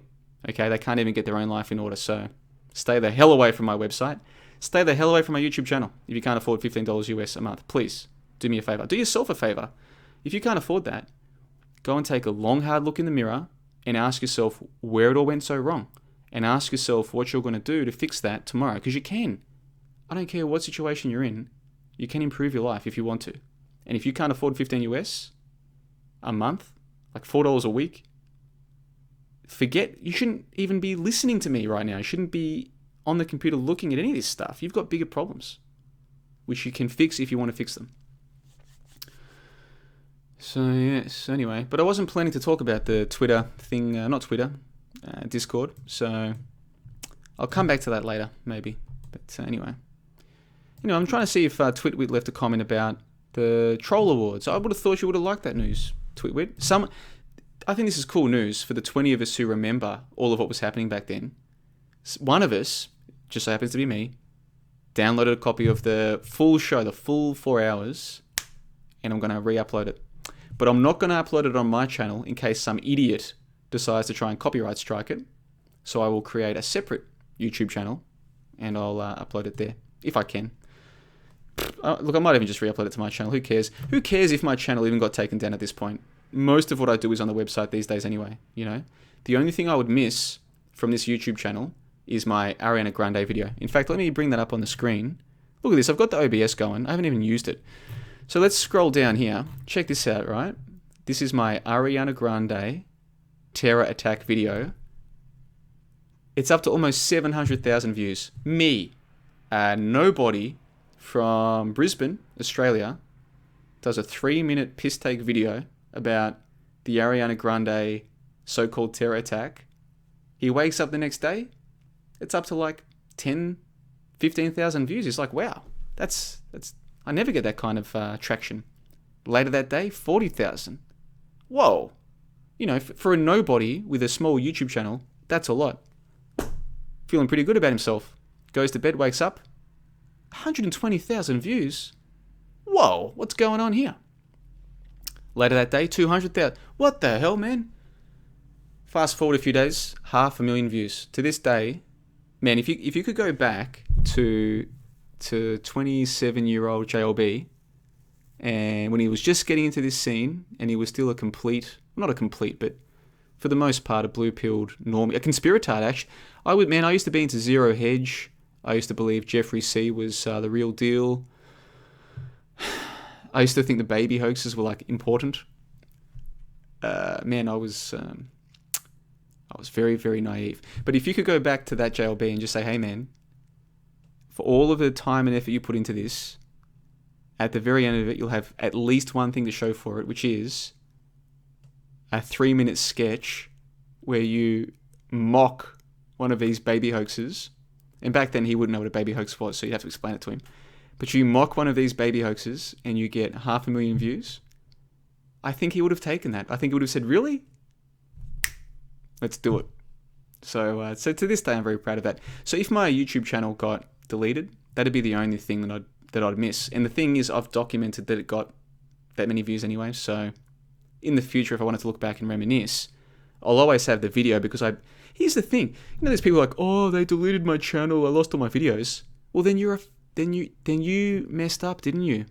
It's not hard to save your videos. I've got 2 copies of all of my videos, minimum. So how do these idiots lose their videos when their channels are deleted? If you need evidence that you're dealing with EPSIs, there it is. That they would put time in to make your video, upload it, and not keep a copy. I picked up a 4 terabyte portable hard drive. How much did that cost me?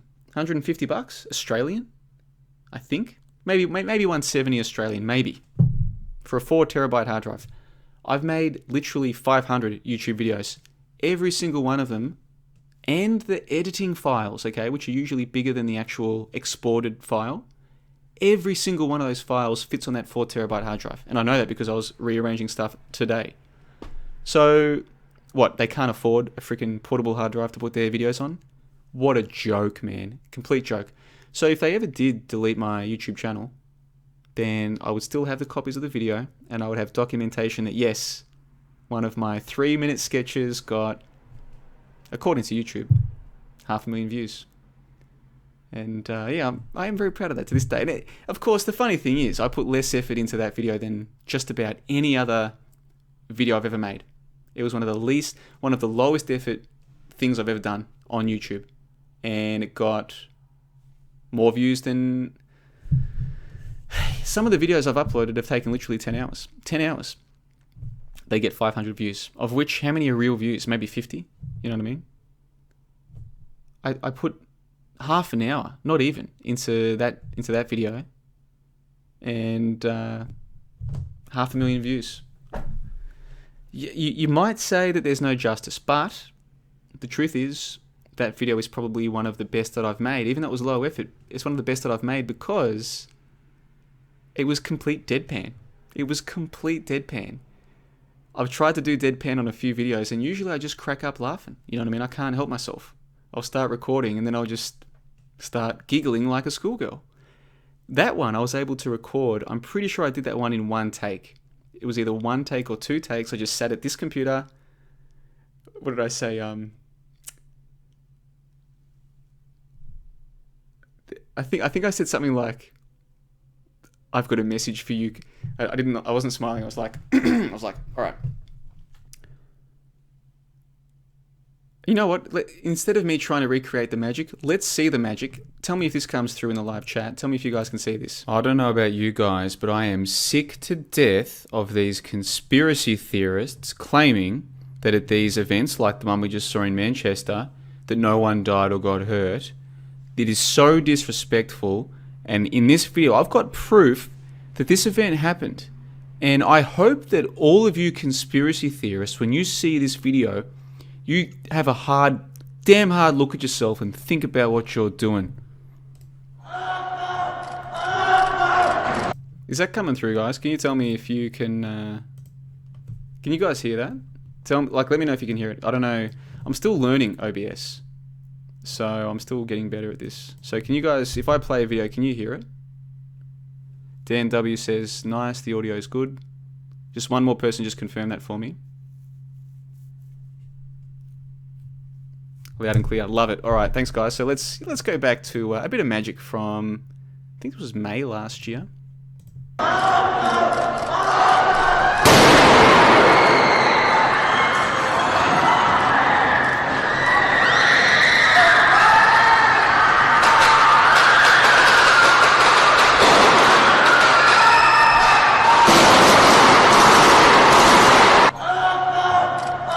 So you just saw that, didn't you?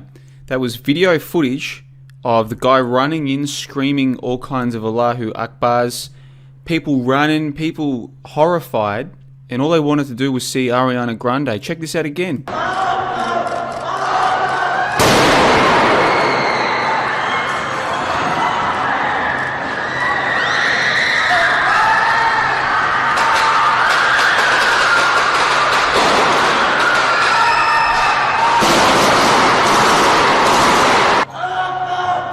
Oh my god, that's terrible stuff. Of course, what you actually just saw was crisis actors rehearsing for a terror attack in Manchester in the United Kingdom. And it says here, and I'll link to this in the info box below, crisis actors rehearse terror attack inside the Trafford Centre, which is Manchester's largest shopping mall. Actor playing the role of a terrorist repeatedly shouts, Allahu Akbar. Oh, hold on, let's watch this again.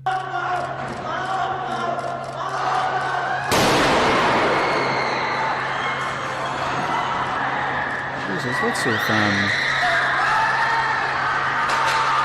screaming, people running, but it looks so real. It looks just like what we saw that actually did happen for sure yesterday. And gee, it's but if it looks people on the ground, pandemonium. No actual signs of bodies that have been blown apart. It looks just like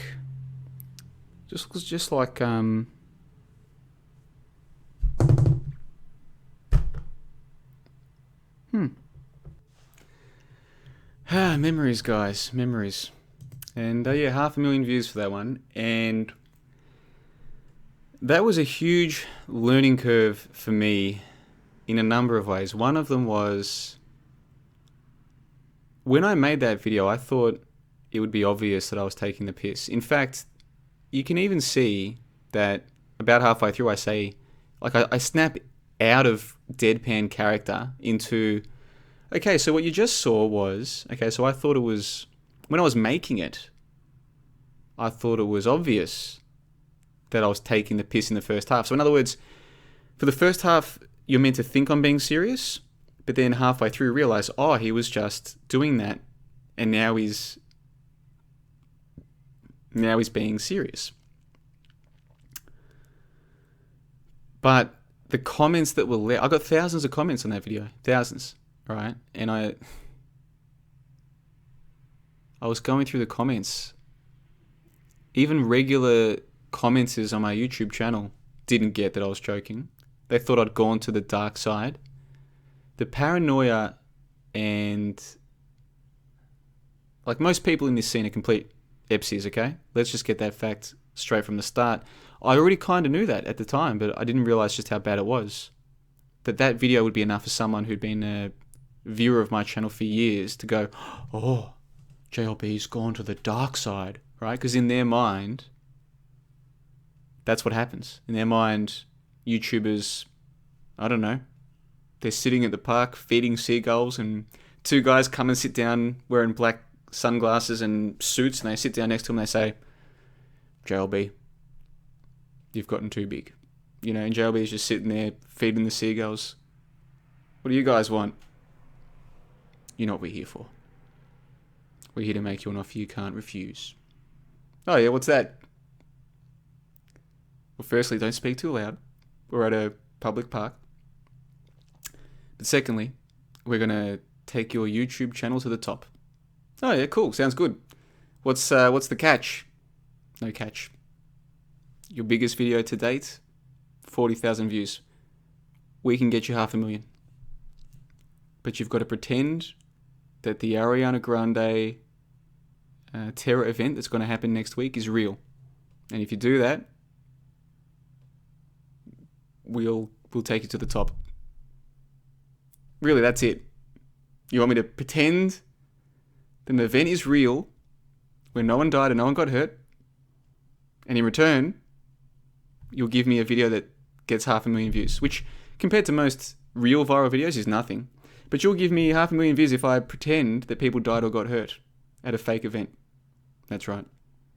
Deal. Right? That's how these people think it happens.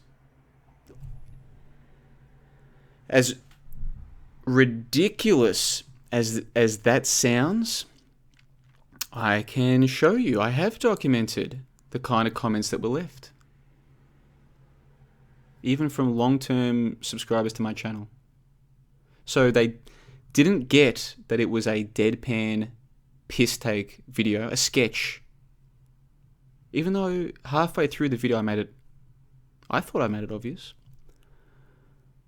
But worse than that, their first assumption was, oh, he's gone to the dark side, right? Because that's how these epsies see the world. They see it as, there's this group of people who watch YouTube videos who are on the good side. We're on the good side. We watch YouTube videos and we want to spread the truth.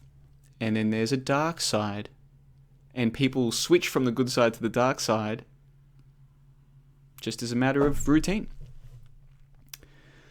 That's actually how they see it. I mean, yeah. Anyway, so it was cool. It was cool to have a video that, by my standards, got traction. It was cool that it was sketch comedy. Even when I was a child, like we used to have, like say yearly events at school where you would get a chance to perform in front of other kids or whatever. Like say on school camp. On school camp, there'd be like a performance night where all the kids would get together and come up with their own performance. So usually the girls would get together and do like dancing or singing. Like I remember Spice Girls was huge when I was a child, so I remember very well, like grade 3 camp, a bunch of girls got together and sang, what's that song? You know, oh, I'll tell you what I want, what I really, really want. So tell me what you want, you know. What's that one called? If You Want to Be My Lover. That's what it's called. So yeah, I remember a bunch of the girls got together and sang and danced Spice Girls Wannabe. And myself and a few of my buddies, we did like a sketch comedy thing. Like we're talking like 8, 9 years old. And there was a very popular TV show in Australia at the time called Full Frontal. Full Frontal, yes. And if you go back and watch now clips of Full Frontal, it is absolute shite. It's just embarrassing how bad it was. But it was very popular in Australia at the time. And myself and my friends, we all used to watch that kind of TV show and we loved it. We thought it was great. So we considered ourselves to be like little budding sketch comedians, I guess. And and that was something that I did, right throughout school. And not just me, like that was a common thing for the guys to do, was to do like stand-up comedy or sketch comedy or whatever. So the idea that one of my videos doing sketch comedy got 500,000 views, yeah, I'll probably always, I mean, maybe not, maybe when I get older I'll grow out of caring about any of this, but for the time being, no, I'm still very proud of that. And yeah, so if they deleted my YouTube channel, that'd be the only thing that I would care about. The rest of it I wouldn't care, Basically, if they deleted my YouTube channel, suppose I've got 600, let's just say 500 or 600 regular viewers on my YouTube channel. If they deleted my YouTube channel, maybe a dozen of you would decide to move to the website, and the rest of you would just move on with your lives as though I never existed. And life would go on. It really wouldn't make a difference. So all these people who are like, oh, they shut my channel down. Send me money on PayPal. If you fall for that, you're an Epsi, all right?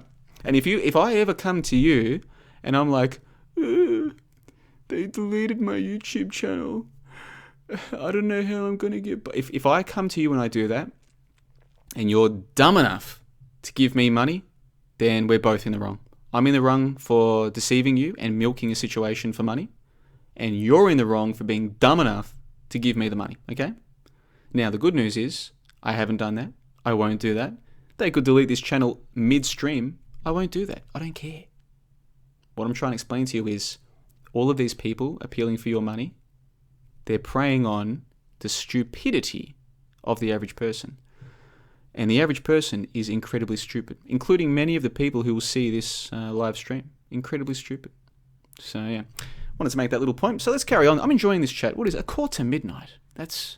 I was meant to finish this stream a long time ago, but I'm enjoying this. Getting back into the swing of things. Getting back into it. It's good. So let's carry on. I might have to go and get a glass of water, though. I'm struggling a little bit, but that's okay. Let's carry on with the comments. Where are we? Alrighty. Let's see. Let's go. Robert J. Morris, what a classic. That's Mem. Yes, Mem. Robbie J. Morris. Do you guys remember how... I don't want to say too much, but do you remember how there was some younger girls who were on his stream regularly? Do you remember how one of those girls turned up at Robbie's house? Like, he's like a 40-year-old man, like the big rugged tough guy with the cowboy hat and all this kind of stuff, and he's got these younger people on his live stream, and one of them, subsequently we see her in his house. Do you guys remember that?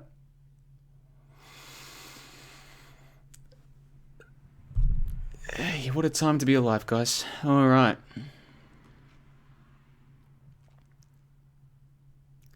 Twitwit says that Jeff C. and Tim had a hangout a few days ago. Yeah, I think what happened was, and you'd be amazed how many of Tim's videos I've got saved as well. Timmy has said that he's quitting this scene so many times, and I've got the videos to prove it. Now, I know that he kind of does that in jest these days. It's kind of like a running gag, but a lot of people do this. They're like, oh, I'm quitting YouTube.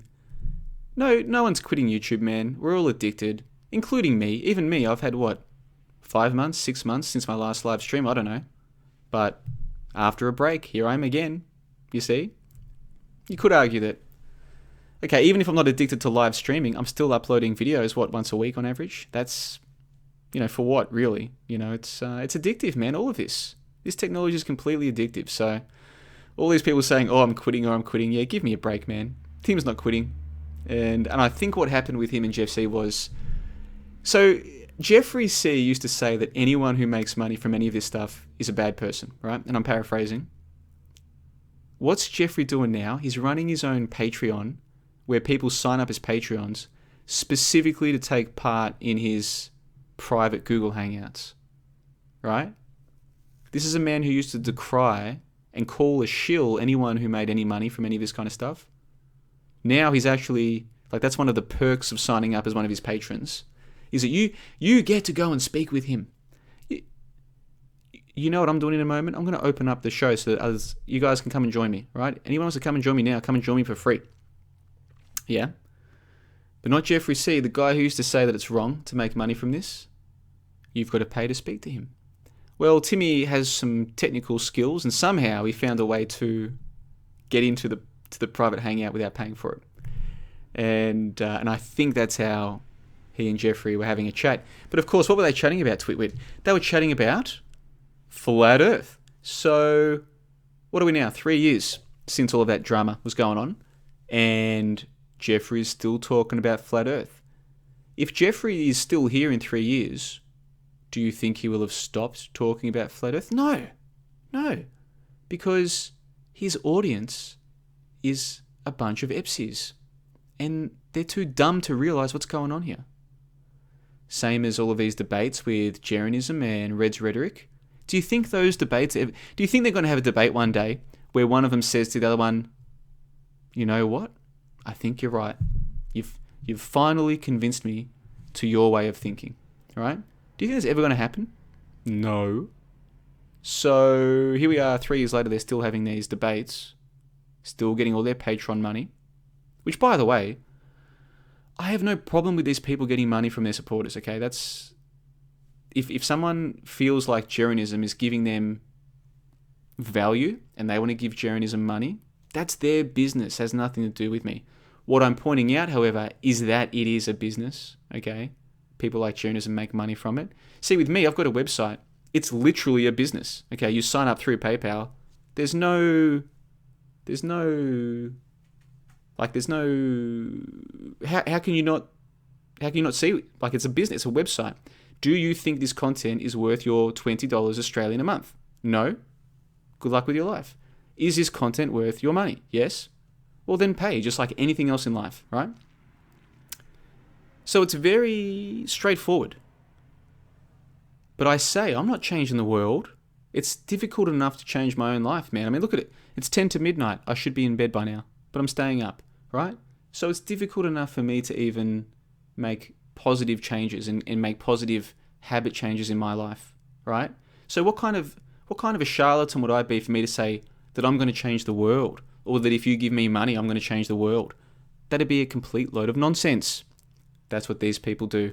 You've got people like Jeranism and Bob and these other charlatans pretending that they're going to bring down NASA, that the truth is spreading. We've got millions of supporters. It's going to go from 5% to 95% overnight, right? That's what they're claiming.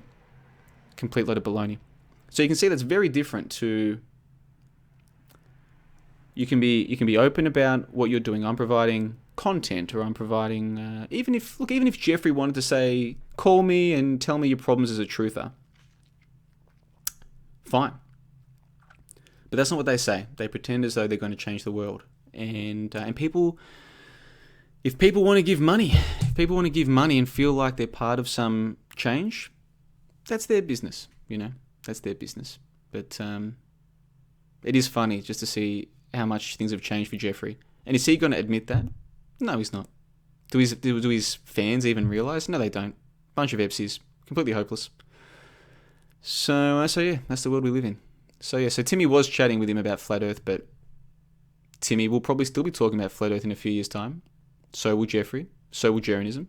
So will Red's rhetoric. And so will all of these people. It's just the way it's going to be. That's the way it is these days, I'm afraid.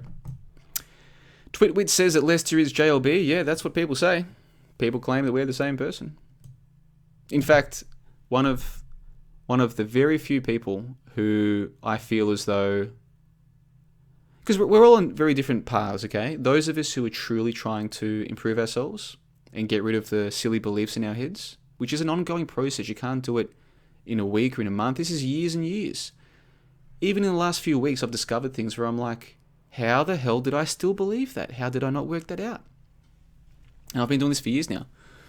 So we're all on very different paths. I mean, most people aren't on a path at all. They're just goldfish. They're basically non-player characters, let's be honest. But of the small percentage of people who are truly trying to improve themselves, our paths are different. And that's natural. That's okay. But one of the few people who I feel is on a somewhat similar path to me is a guy who lives in America. And, we've read some of the same books and we talk about the same topics. And he, to this day, he's a member of my website. He has been for 2 years now, I think. Basically since the start. He still believes I'm Lester. This is a guy I get along with. We do regular Skype calls on the website and we get along well and he still believes I'm Lester. So if even he believes I'm Lester, most people are going to think I'm Lester. Doesn't matter what I say. And the only person who can change that is Lester, right? If Lester was to come out and Lester wouldn't have to show Lester's face. Lester could just do a live stream with voice or something. I mean, I'm sure something could be organized to demonstrate that we're not the same person. But Lester doesn't want to do that. And that's cool. Lester is under no compulsion to reveal information about themselves. That's up to Lester. So if people want to believe I'm Lester, that's cool. For the most part, Lester and I are on the same page. It really just is the space hoax. And sync. Sync is a very important thing to me. But Lester thinks that sync is...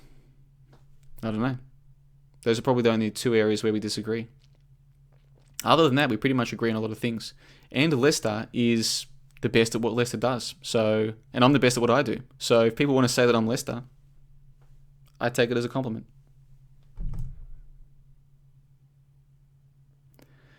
Mr. Grimm, that was the guy's name. Thank you, Joven. Mr. Grimm was the guy. And look, he and I had our disagreements, but I honestly think in many ways he was a cool dude, right? Clearly he had some anger management issues, but who am I to judge anybody? You know what I mean? Like, we've all got our problems. So putting his anger management issues aside, I thought Mr. Grimm was a pretty cool dude. And he actually was into some pretty cool topics. And but it was funny looking back at that whole scene now. I mean, you've got a guy who would just get was it a shotgun? I can't remember if it was a shotgun. I'm pretty sure it was a serious piece of weaponry that he would just whip out live on camera. And it's like, man, that's not a smart move. I understand that in the United States, it might be more common for people to have guns just lying around their house. I understand that might well be the case. And I, for one, don't have a problem with that. However, when you're on a live stream, to just pull it out as like a threat, it's just... it's problematic on several levels, I would think. So, yeah, good old Mr. Grimm. One of the funniest things, Joven, you remember this, Twit, you remember this. One of the funniest things was when Jeffrey got together all of his friends to do a live stream specifically to target yours truly, to say that Flat Earth was firstly to say that I was a Flat Earther, which is a lie, always was a lie, still is a lie. To say that I'm a Flat Earther and that Flat Earth is a paid shill operation and that the Earth is definitely a spinning ball, right? And they get Mr. Grimm on the show. And then Mr. Grimm starts saying... and then they got... what was his name? Mr. Astrophotography? What did he call himself? Dr. Astro? Whatever. Some expert astrophotographer. Which, by the way...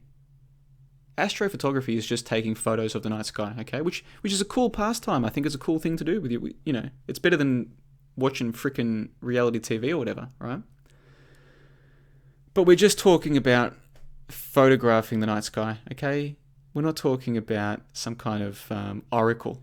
But that was their expert, their authority that they had come onto the show. And then Mr. Grimm started arguing with him about the moon landings being a hoax or something like... No, it was can rockets work in a vacuum or something like this. So when Jeffrey is trying to organise like this big get-together, this big anti-JLB get-together. A little fight breaks out on his own show because Mr. Grimm doesn't believe the official story about space. These people are a joke, man. And really,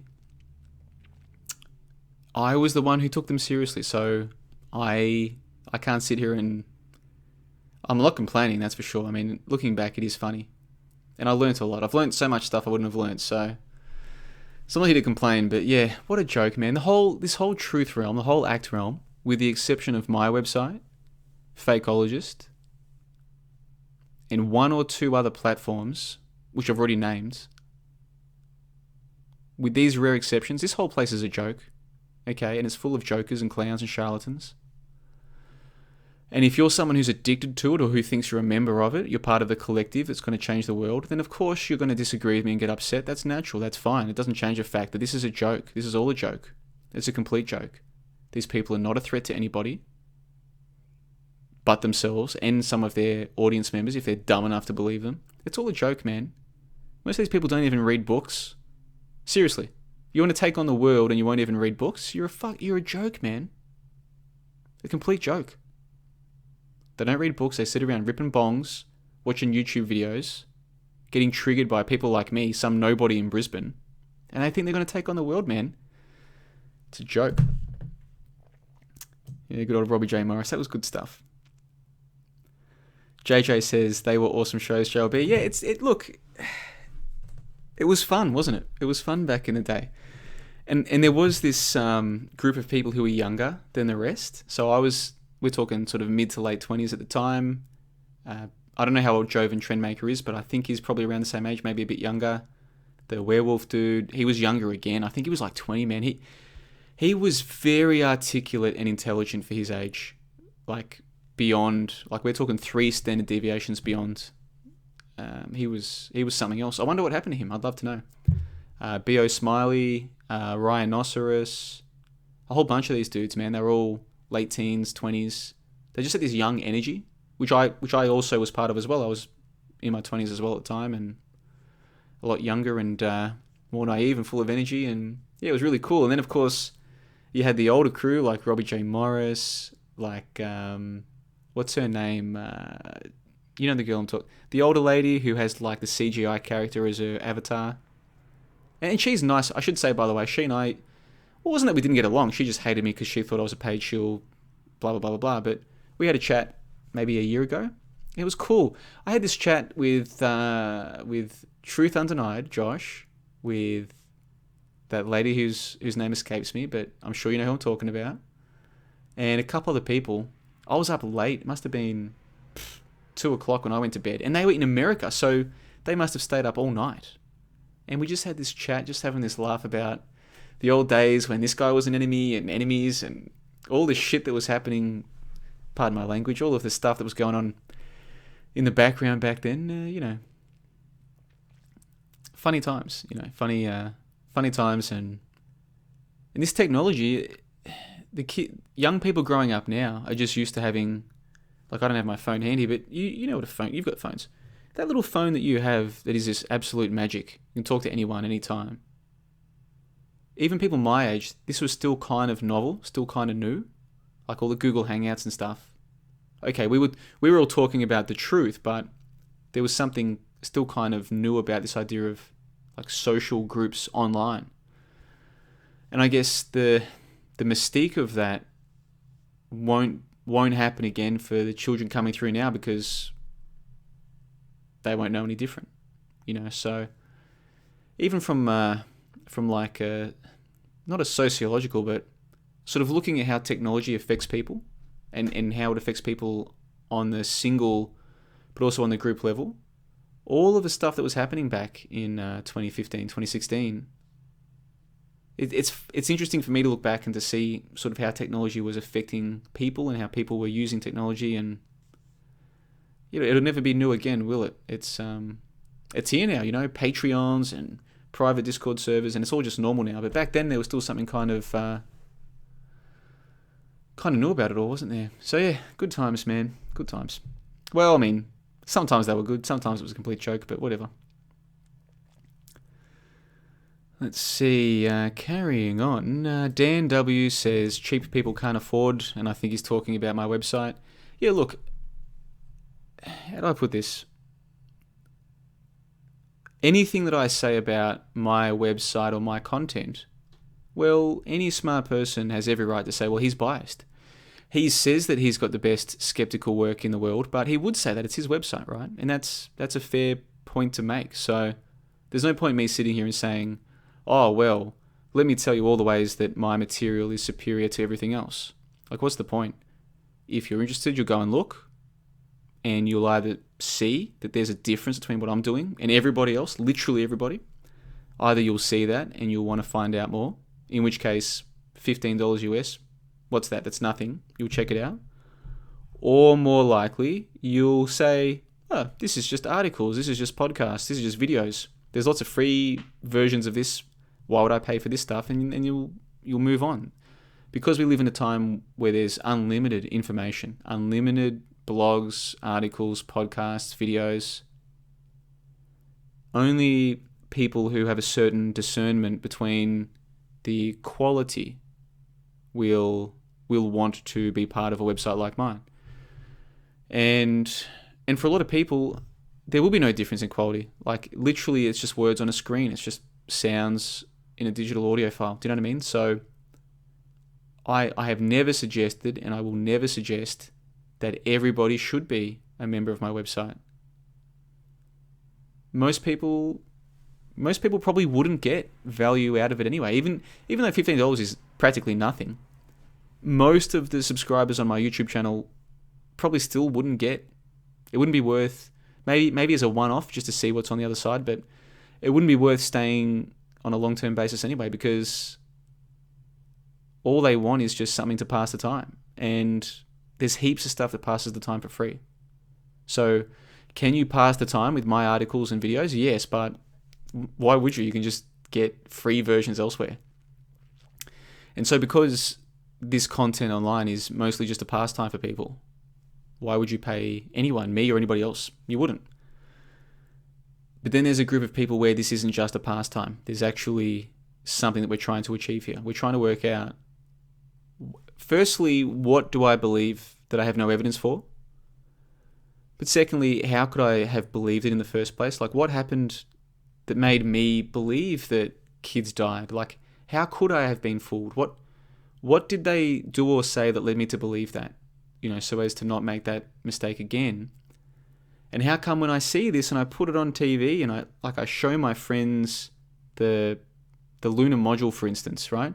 The lunar module made of cardboard, made of aluminium foil, made of what look like the rods from brooms. How come I can show this to people I care about and they can't see? It's like, yeah, but you can see that looks like aluminium foil. Doesn't look like aluminium foil. Looks like a spaceship.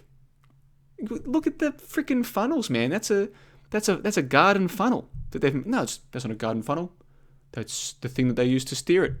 Like, we're wondering, what the hell is going on with these creatures that we call humans that they can't see? That we're trying to learn. I'm trying to learn. I'm trying to share what I've learned.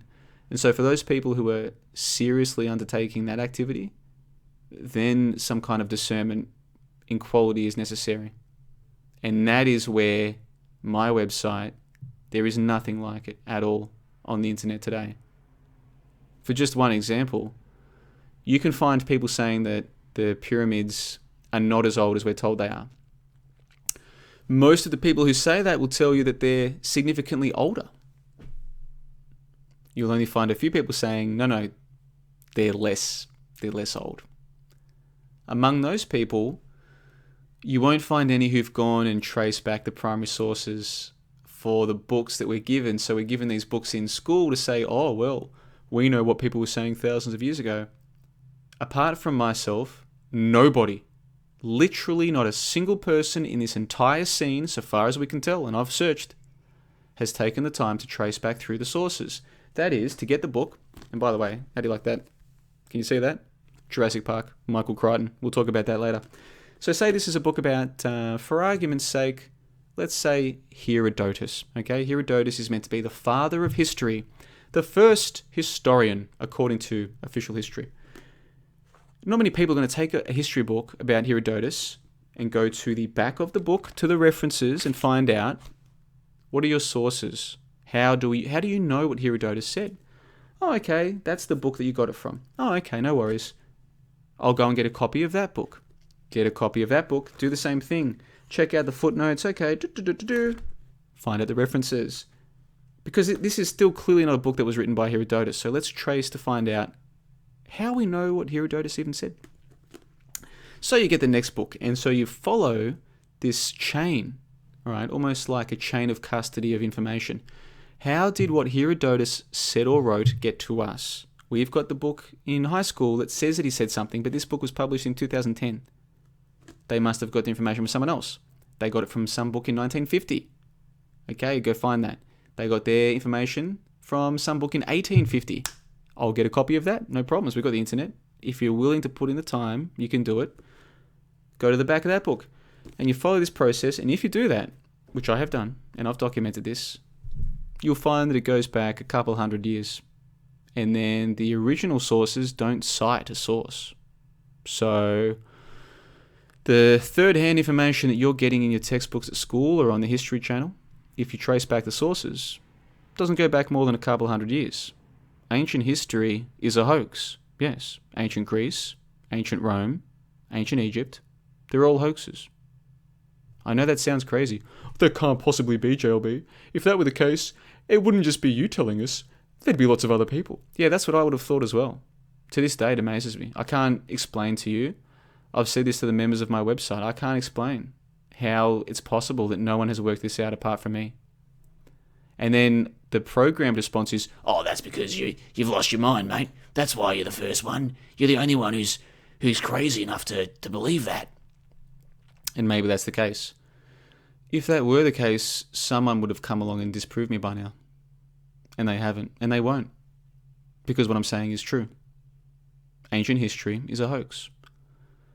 And that will mean nothing to you if you're an EPSI, which most of the people subscribed to my YouTube channel, they're EPSIs. They're just like normies. This means nothing to them. It'll never mean anything to them. They're busy leading their lives. If they're good, productive normies, they're working jobs, paying off car loans, house loans, credit card debt from travel, buying their alcohol on weekends, watching their sports ball, paying for the kids' uniforms. They're busy. That's what they don't care about any of this stuff. And then if you've got the conspiratards who are usually unemployed or underemployed, bonging on, substance abusing, addicted, won't admit it to themselves, completely hopeless victim mentalities. They don't want to find out that history is a hoax because they believe in ancient aliens and they believe that the pyramids were built on ley lines that have orgone energy or just the most ridiculous shit. So they definitely don't want to find out that what I'm saying is true. So they'll never double check it.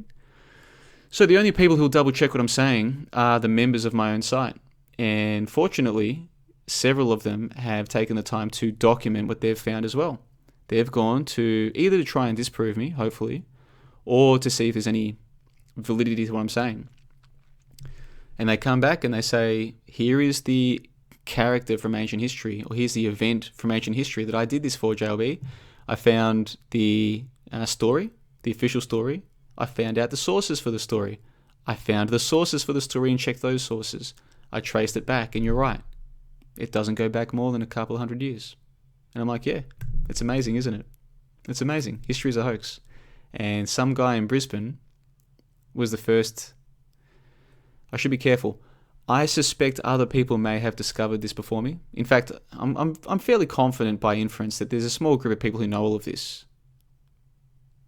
But they don't make videos about it. They don't make podcasts about it. They don't write articles about it.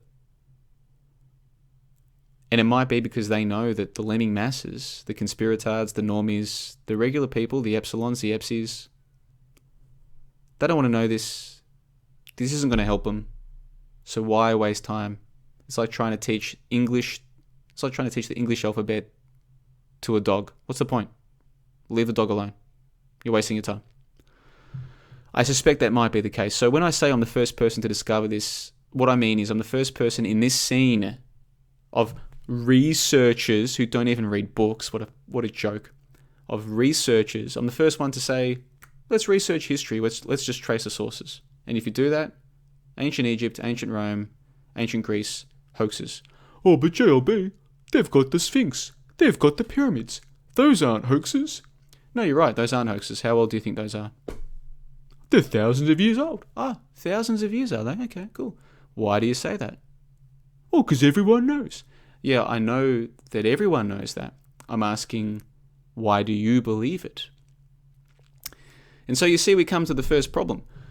Most humans have no evidence for most of their abstract beliefs, okay? They've got evidence that they drive a Toyota Corolla, okay? They've got the keys. They're the ones who took out the loan, okay? So for their direct day-to-day life, they've got evidence for their beliefs.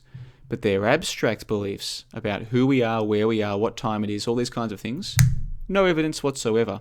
All they have is consensus with their other normies. They all went to the same schools. They all watch the same so-called history channel. So there's a conformity of belief. And so the very fact that all the other humans believe something, that for them is proof that it's real. They don't realize it. That's not a conscious thought that's happening. You have to study the human condition to understand that this is what's happening, but this is what's happening. They believe, and many of you who are watching this right now, you believe that the pyramids are thousands of years old, and you don't have a shred of evidence for that.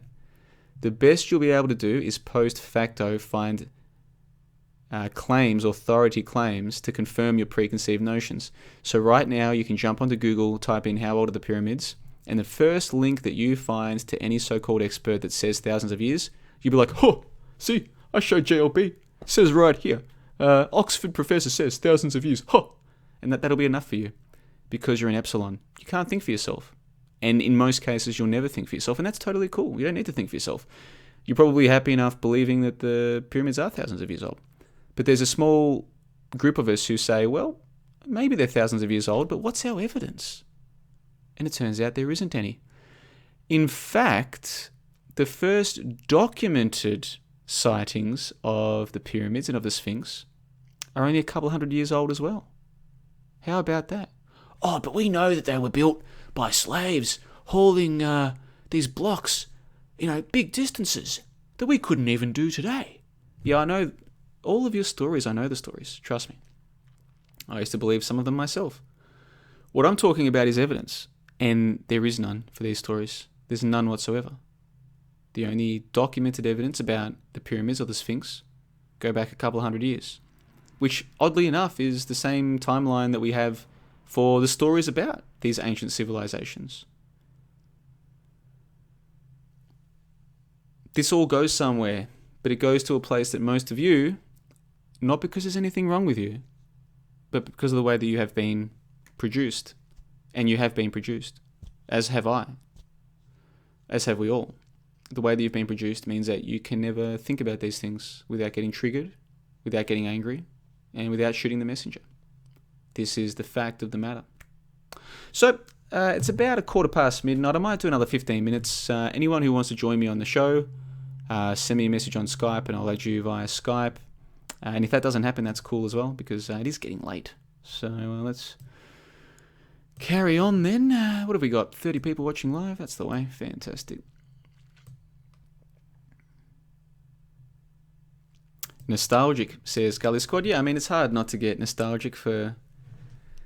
there's something about the energy of youth and the night. I mean, I'm still pretty young, like relatively, so I'm not trying to pretend I'm some old dude, but even, 26 versus 31, there is a difference. And it's not just the age, it's what you know. So there were so many things I didn't know back then that I know now. So,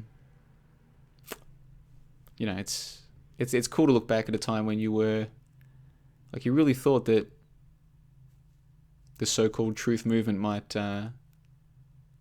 like, you actually thought the other people in there were good people. You know what I mean? Like, even just that. I'm nostalgic for that feeling of, oh yeah, all these people who know that Boston is a hoax, they're like me. Like, it's nice to think that, but no, most of them are not like me at all.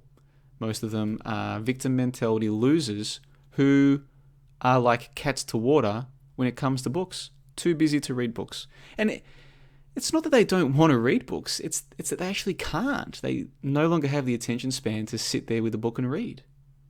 And in many ways, it's not their fault because, look at how much flashing lights we have in entertainment and this kind of thing. So it's the same as the fat man who wants to get fit. He does want to. He's too busy to exercise, which is his rationalization for his behavior. But he does want to exercise. He can't. So it is with these people who think they're smart but can't read books. Same thing. Let's see. Twitwit says, I always felt like Lester was a woman. I don't know if Lester was male or female. And so I've, for a long time, said he or she. Generally, if I have to defer to one gender pronoun, I'll go with male. And if I had to guess, if there was $1 million on the line, if I had to guess, I would probably guess male. But I remember early on, I actually thought Lester was a female as well. And it's interesting that you say that. There is another theory about Lester, one that I have only shared with members of my website and which I won't go into right now because we don't have time. But Lester, what a character. All right, so carrying on then. Twitwit says that Jeff C had major issues with JLP. Here's what I'm going to do. I'm going to go and grab a glass of water. I'm going to put on for you guys a video that Jeff C made. And if he wants to try and copyright strike me, well, get stuffed, Jeffrey, because you deleted your video. If I could just play it from your channel, I would. But, that's right.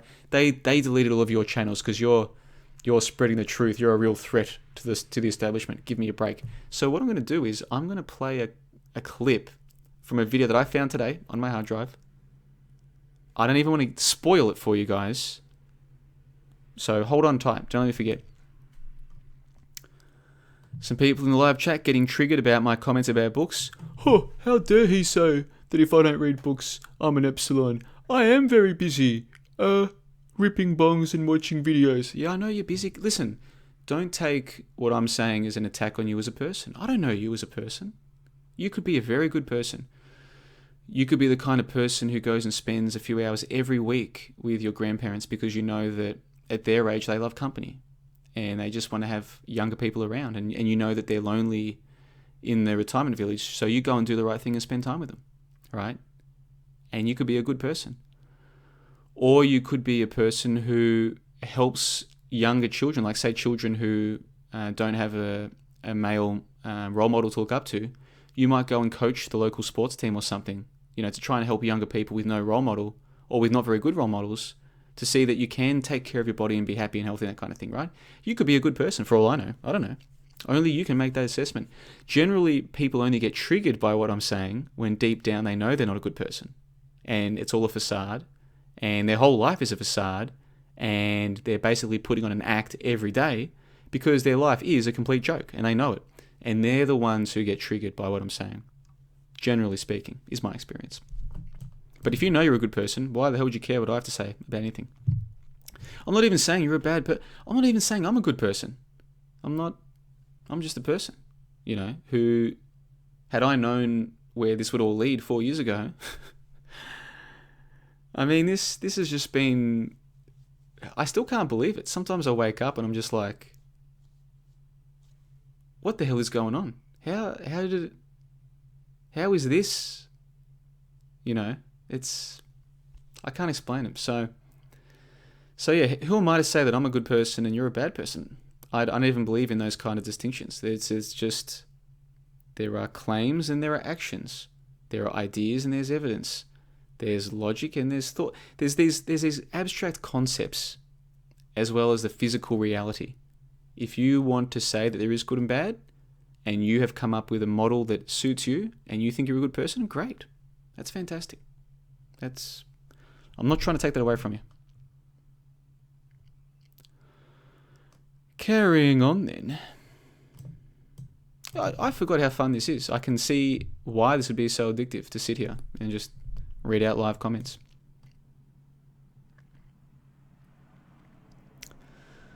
Sorry about the dead air, guys. Let's see. I used to put so much effort into my production values for these live shows, and it's like, yeah, my heart was in the right place, but I didn't quite appreciate who most of the audience was. Of course, there are some good people in the audience, make no mistake, okay?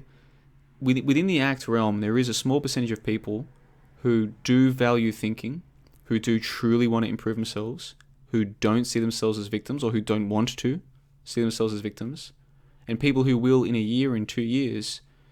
There'll be metrics that show that they're better off. They'll be fitter, stronger, healthier, happier. They'll have more money in the bank. They'll be better to the people around them, whatever. They'll actually be better people. There is those people, and I always assume that there's a few of them. Any content that I make, even though I know that most of the people who see it are epsilons, I also like to imagine, and I think I do have some evidence that there are also some who see it who, even if they don't agree with everything I'm saying, even if there's some major things they disagree on, they can see the value in what I'm trying to say. Like, they can understand that I'm coming from... Like, they understand that even if some of what I say is triggering, that's not the plan. Okay, if I wanted to trigger people, there's much easier ways to do it. What I'm doing is, I think some people will get something from it, you know. And I know that there are some people who see this stuff who they're in that small proportion. Sadly, most of them don't realize they're in the small proportion. The good people who are here generally assume that the other people who are here are good as well, but they're not. And that's one of the real black pills, is realizing that suppose you're in a live show and 500 people are watching and everyone's saying that Boston bombings was a hoax. And you think, yeah, there's 500 people who are like me, but no, most of them, if you are a person who is about truly improving your existence, like taking responsibility for yourself, no, you're not among 500. You're actually among probably closer to 460, 470, maybe 480 people who are the opposite of you. And they'll attack you the moment that you start speaking the real truth. The moment. Like that. They won't even give you any leeway. They won't even ask questions. It'll be straight to, you're on the dark side. You're a paid shill. You know, whatever. So, carrying on then. Someone talking about James Bond. There are some people who believe that I might be a secret agent. Why don't we have some fun here, guys? Why don't I see if I can get something going here? How about... Let me think. When was that? March? Yeah, so 5 months ago. Almost 6 months ago last time I did something like this. Let's see. Why don't we go to search function? How about we go to John Le Bon? You see, guys, by amazing coincidence, somebody started writing a children's book shortly after I began broadcasting and publishing material. And the title character of this book is none other than John Le Bon. Very interesting stuff. Why don't we go and take a look at that right now? Agent John Le Bon. Secret agent man. Secret agent man. Hold on a second. What is going on here? Super agent John Le Bon. What on earth is this? Super agent John Le Bon. The brain of the apocalypse. Well, this is very peculiar, isn't it? What on earth is going on here? Well, the first thing we should do is find out what is an apocalypse. Let's go to our friends here at Google, and they say that apocalypse, the etymology, comes from Greek. Apo means un, kalyptine means cover, so uncover. Apocalyptine, uncover. Apocalypsis, apocalypse. Old English via French and ecclesiastical Latin from Greek, it means uncover. Oh, that's interesting. So apocalypse really just has the same meaning as uncover or revelation. So Super Agent John LeBon is the brain of the uncovering of the truth, of the revelation. Well, that's very interesting, isn't it? Because when we think of brains, we think of intelligence, we think of smart people. So it would seem that Super Agent John LeBon, in his debut issue of this alleged children's book, is the brain. What are the odds of that, guys? What are the odds of that? Super Agent John LeBon. Goodness gracious me. Pardon me. Now, let's get back on with the show, shall we? Where were we? Let's go to the live chat. So what I'm going to do is I'm going to round out the show. Send through questions right now. I'll spend the last 10 minutes trying to answer questions. If they seem genuine, serious questions, I will try my best to answer them, and we'll wrap the show up in 10 or 15 minutes. How's that sound? Let's see. Let's scroll through the comments. The Rockno is in the live chat. He's a fellow from Sydney or Melbourne. Maybe Melbourne then Sydney. But yeah, back in the day we used to get along. He was on my Sunday Sessions show back in the day. So that was 2015 as well. Again, 2015. What a year, hey? What a year. And I think these days, I could be wrong, Rockno, tell me if I'm wrong, but I think these days maybe you're one of those people who thinks that the baby hoaxes are a really big deal. So if JLB says that they're just baby hoaxes, then he's a bad guy. Tell me if I'm wrong. I think that is you're one of those people who sees things that way, and you're entitled to that. That's cool. That's cool. Whatever. Doesn't make any difference, really, at the end of the day.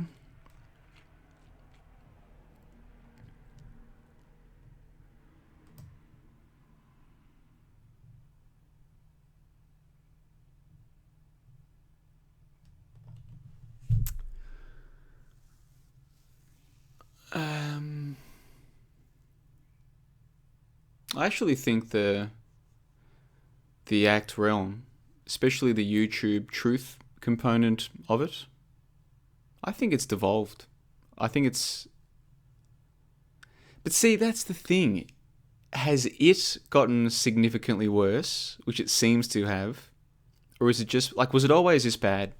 This is a question I've had go through my mind a few times. It's like, I can read the live comments now, and... Hey, Nate... Pardon me, Nate's in the live chat, so good to see you there, Nate. So there's a couple of people in the live chat who I have seen evidence that they can think for themselves. They do think for themselves. They take responsibility for themselves. But reading through some of the comments here, yeah, you think to yourself, was it always this bad? And then the answer in my mind is, yeah, probably. You probably didn't notice it, man. Probably, yeah, I didn't want to see it. When I first got into this scene, I didn't want to see just how bad most of it is. But yeah, it's I mean, I'll give you an example. Not to pick on anybody, but say the Rockno has left a comment saying, I don't watch yours either. I think he means I don't watch your videos either, but it's like, Rockno, you're clearly watching my video right now. So that's like, this is an example. This is a typical example of the kind of mindsets that we're dealing with. They will say things that are blatantly untrue.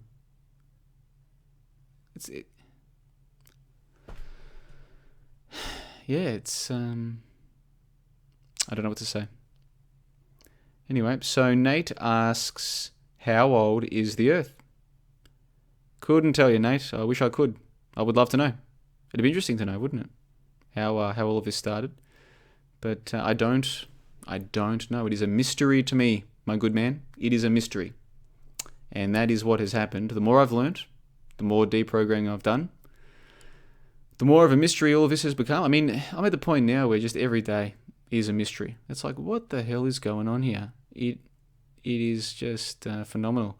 When you think you've got answers, you don't think about these things. If you think you live on a giant spinning ball going around the sun, and the sun is made of hydrogen and helium, going through a process of nuclear fusion, then you've got all the answers you need. You don't think about this stuff. But when those answers disappear, as they will if you practice skepticism, suddenly you're left just wondering, what the hell is the sun? You know, I stand in the sun for 20 minutes, I feel good. If I don't get any sun for a few days, I feel like I'm missing something, because I am. Because the sun is giving me some kind of energy, some kind of vitality, almost like nutrients or sustenance. How is this possible? And I will probably never get to know. I will never get to find out, what is the sun? How does it work? How did it get there? Why the hell am I here? What the hell is this earth? I won't get to find out, you know. Won't get to find out. Maybe though, if I ripped enough bongs, if I just started bonging on every day for a few years, I could deaden my brain enough to believe that some YouTube truther knows the answers. Oh, the earth is flat, NASA's lying, and, you know, maybe. I mean, I don't know how many bongs you'd have to rip to get that stupid, but I think if you ripped enough bongs, you could just completely just separate from any true critical thinking capacity, and then just believe what the hell any idiot flat earther tells you, you know.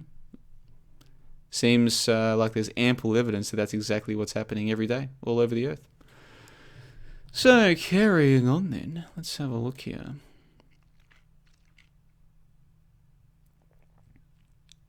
Is Dave J... Listen, Dave J, man, if you want to join me for the last 10 or 15 minutes of this call, I think it'd be fantastic. Do you still have a Google Hangout? How about Skype? I'm pretty sure I can get Skype callers into this call through OBS. So just add me on Skype. It is John P. Bono, spelt my way, not the super agent way. John P. Bono. So John P. Bono on Skype. Add me on Skype. We'll get you on the call for the last 10 minutes because, of course, Dave J is going to be the special guest for the members Discord call next week. So on Saturday night, which will be Sunday morning Australia time, Saturday night America time, next weekend, Dave J will be the special guest. And it's funny that Dave J is one of the few people who talks about the history hoax.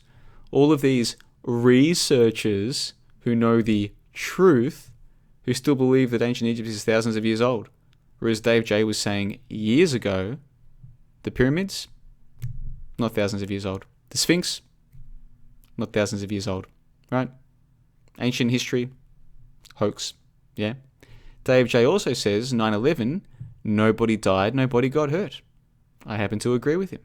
And if you want to try to convince people that other humans are dead, then you are bearing witness to, in that case, for 9/11 or any of these events where supposedly the government did it, then you are bearing witness to murder, which is a serious thing.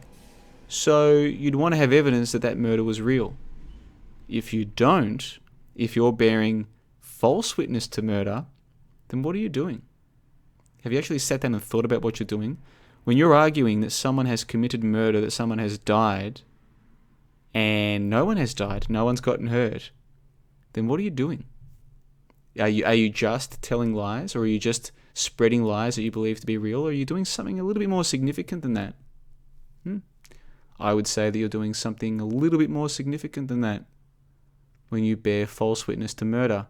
So if you're going to say that somebody died or got hurt on 9/11, I would suggest you would want to make sure you've got actual evidence, not just CNN news stories. That'd be my suggestion.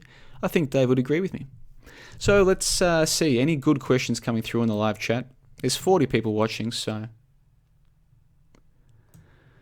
let's find out. Nate says that he's back on the road. Well, best of luck with that, Nate. I'm sure we'll speak again soon. Let's have a look.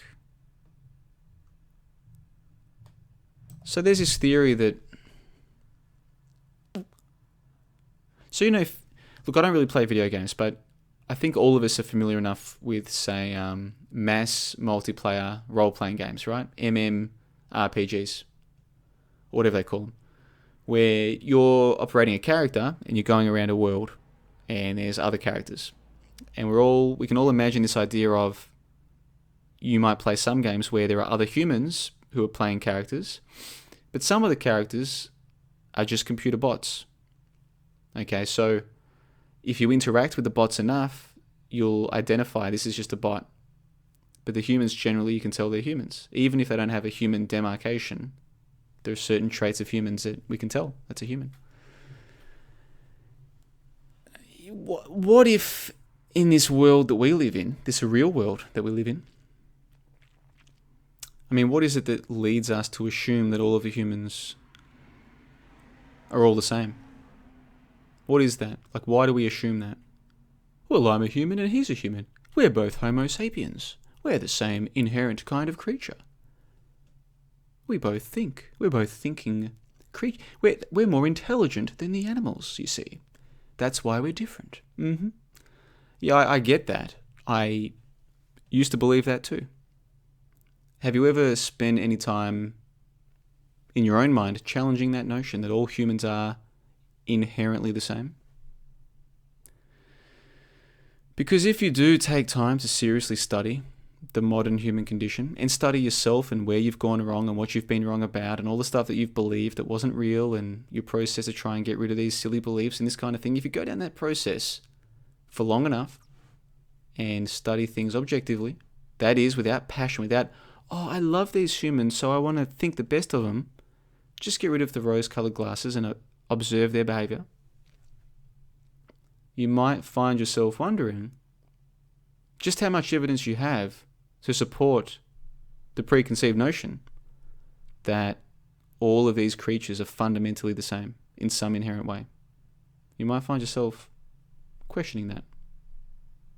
Just read my live chat. If you're reading that assuming that these are intelligent creatures posting these comments, then that's what you'll see. But if you just study it objectively, you don't have to know much about computer programming to be able to program bots that say this kind of stuff. Now, am I saying that these people are bots? No. I'm saying they easily could be. And once you understand the significance of that, the bot-like behavior of the humans, once that clicks in your mind, things change. Things change.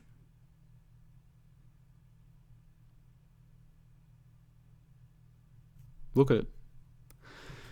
What a time to be alive, my friends. What a time to be alive. Alrighty. Let's see.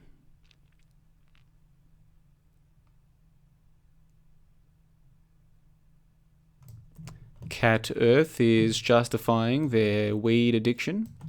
You don't have to justify it to me, man. If you're comfortable with that, that's cool.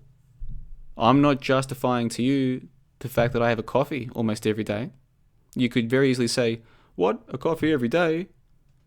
You know, it's like, well, yeah, I'm not justifying it to you because I'm comfortable with the coffee.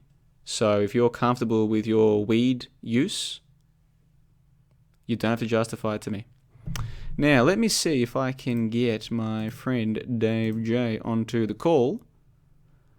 This might take me 30 seconds, so please bear with me because I'm using OBS and I'm still learning how to use it. So what I'm going to try and do is I'm going to try and call Dave J. I need you guys to tell me if you can hear the conversation. If you can hear my conversation with Dave J, we'll have a chat. If you can't hear him, I'll try and tweak the system. If that doesn't work, not a big problem because I'll be speaking with Dave J on the member Discord call in a week's time. But I think this should work. I have done this before in the past. I think this should work. Let's try and give Dave J a call.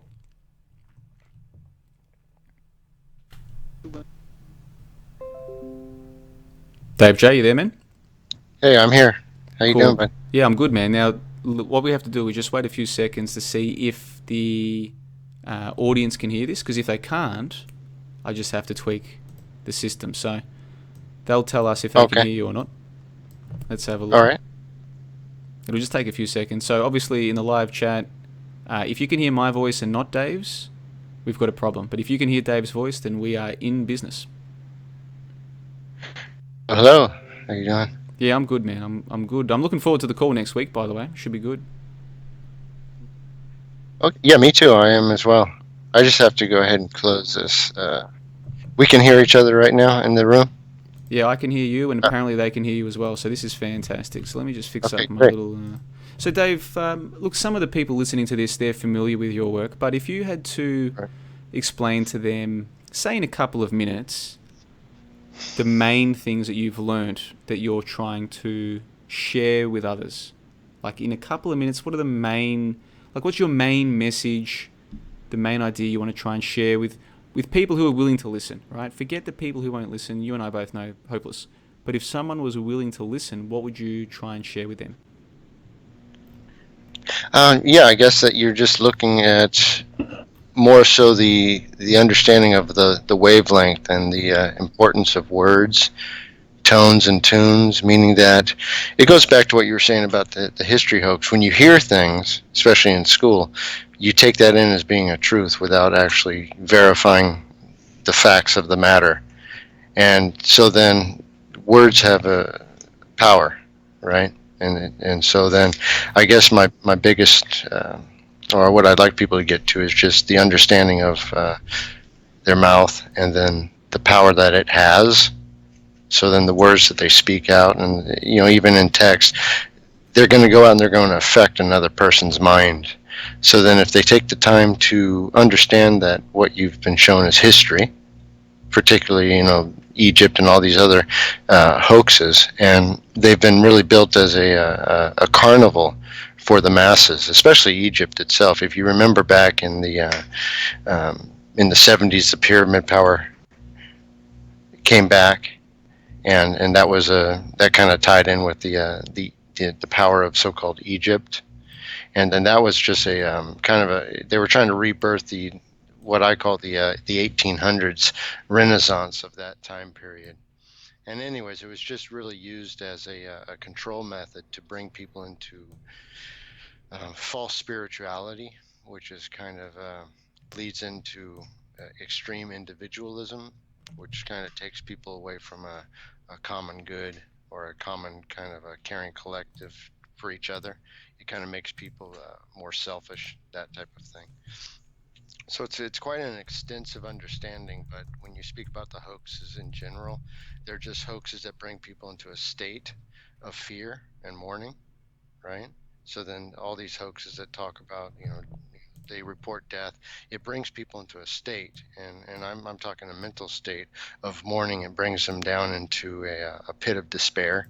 I mean, oh, what are we going to do about this? How are we going to handle this? And it brings people into a kind of a self-imprisonment, that they actually look and they seek for ways to have their lives curtailed, their freedoms curtailed, and they actually ask for this stuff to happen because they didn't take the time to look at the stories they were told to find out that they were in fact being lied to, right? And that the world is actually a pretty nice place to live in if you just take the time to observe it for what you can actually prove with your own observation.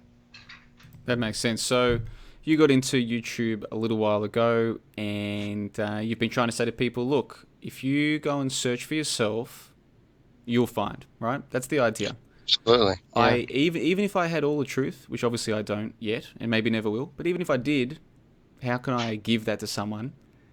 They're going to have to do the work. And I heard you say this to, I'm not sure which person it was on Fakeologist, but not so long ago on Fakeologist, you said to someone, look, you haven't done the work, right? You haven't done the work. And it is work. It takes effort and time to go and look into this properly, okay? Anyone can sit there and rip bongs and watch videos. That's not work. That's not work. And so what you've tried to encourage people to do, and what I've tried to encourage them to do, is just go and do the work, okay?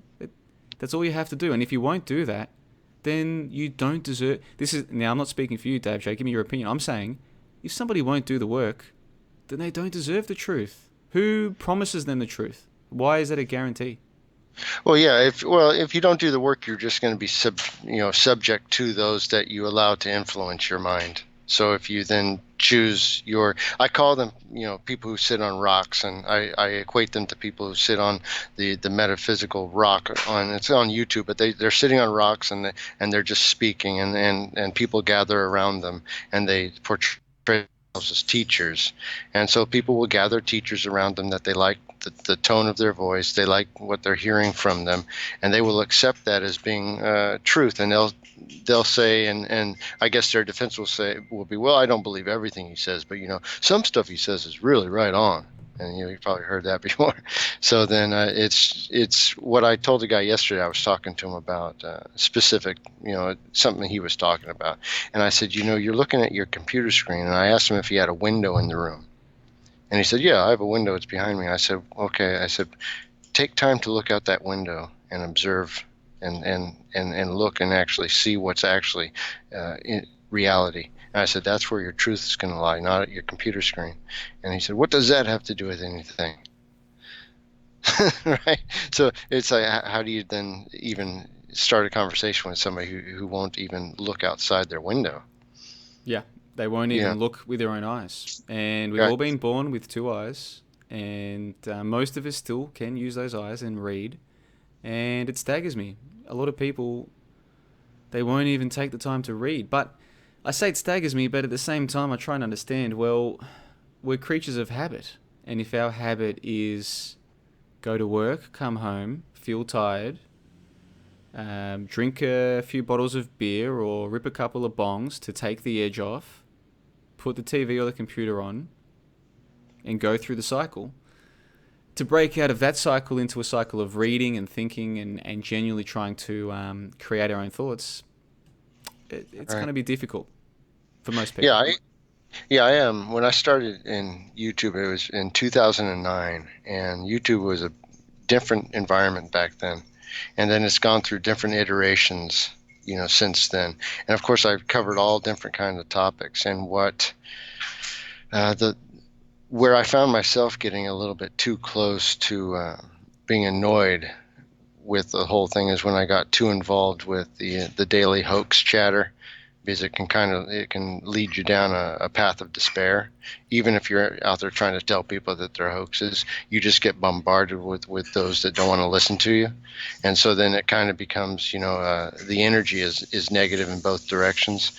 So then I went to, of course, the Philippines for a year, and I did what's called missionary work, but it has nothing to do with church or religion. It just has to do with money that I made over my life and putting it out there to better other people's lives. I mean, generational, embetterment, meaning that people will have a generational business to pass down to their children, so the poverty cycle is broken, at least in my small donation into that. And that's what I did, and that was more fulfilling.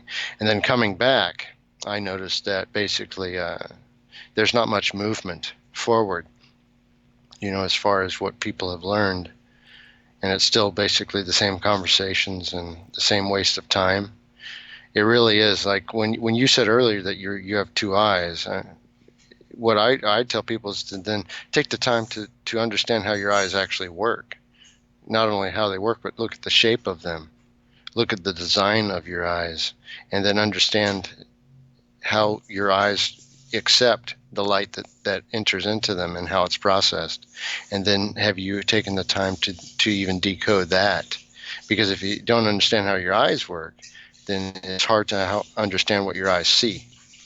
So then you have to it's really starting at a reintroduction to yourself, understanding how you function as a person, as a being, and understand how your body can accept, textural input with your fingers and touch and senses. And it's really getting to know that first, and then how that interacts with the exterior world.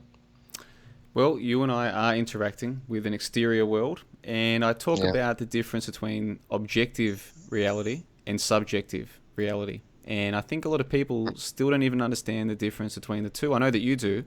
I want to ask you, Dave J., when did you first see the film Jurassic Park? Do you remember when you first saw it?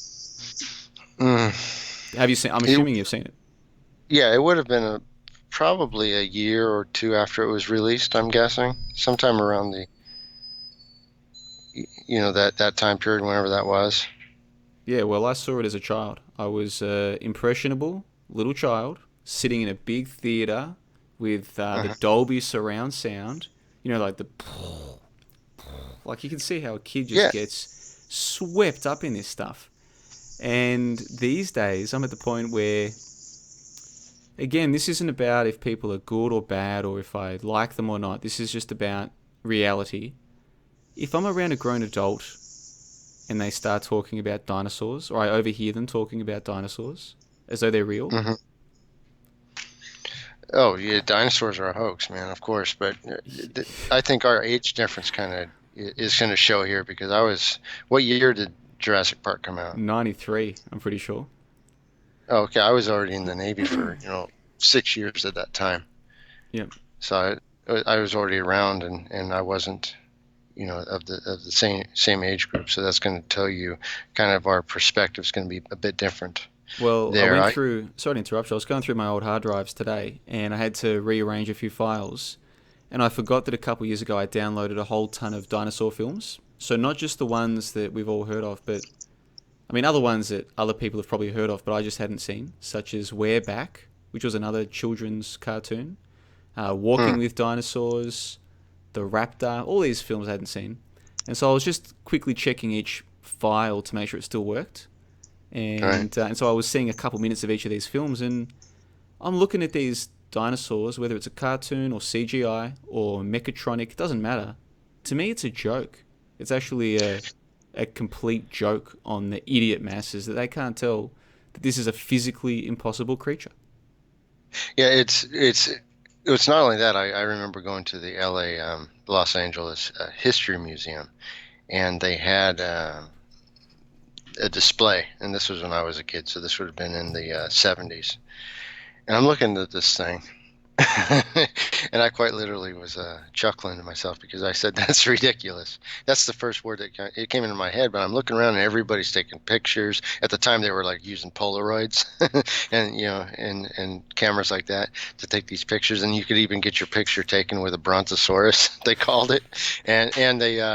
What did oh, and then there was a big to do. There was a big to do with the brontosaurus, and they said, no, no, no, that's all wrong. It's supposed to be an allosaurus. So you see how they make these big arguments within something that doesn't exist anyway. I've seen that It's funny exact stuff. same argument. The Brontosaurus, Allosaurus, like, oh, Right.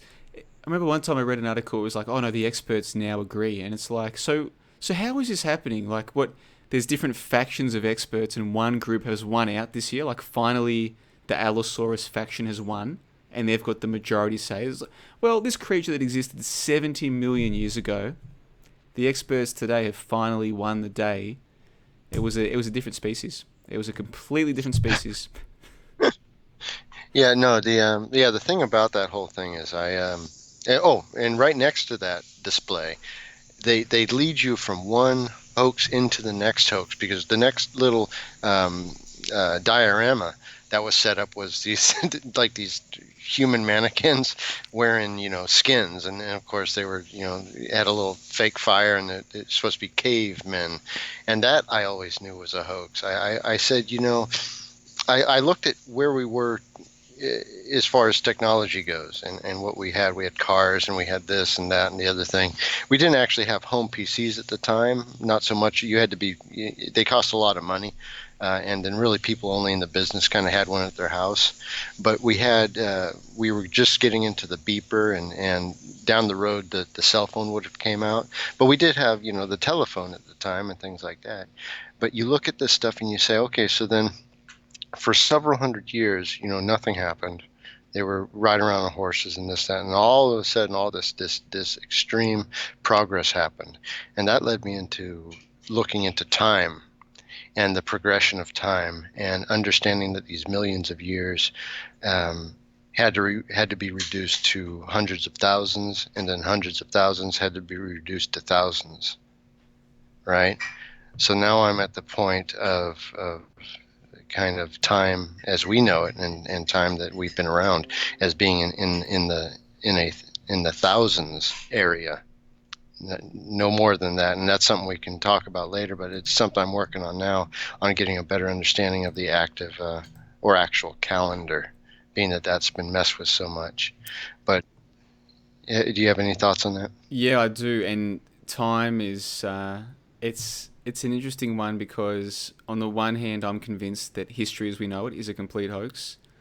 But of Yes. course, that's the practical sort of physical reality time. Like I can show you the books that lead to the books that lead to nowhere, right? So I can show you Right. the chain of information that leads nowhere. But time is also this concept that we have about how the world works, like it's linear. Hmm. Oh, it's time is linear. There was a time before, and we're going to a time in the future, and time is like a fourth dimension, and this kind of crap. Hmm. And they hit you with this stuff when you're young. You know, like Right. Einstein was this great genius who discovered that the way that reality works is that gravity bends time. All this kind of shit. Right. Basically, pardon my language, they're basically destroying our conception of what it is to exist from the time that we're little children. So Uh, even for me trying to remedy that, like self-remedy this misconception that I had of time, it's an ongoing process. You know, once you get trapped in that idea of time as being a linear thing, it might be almost impossible to actually break free from that. And they trap us all very young with that kind of stuff.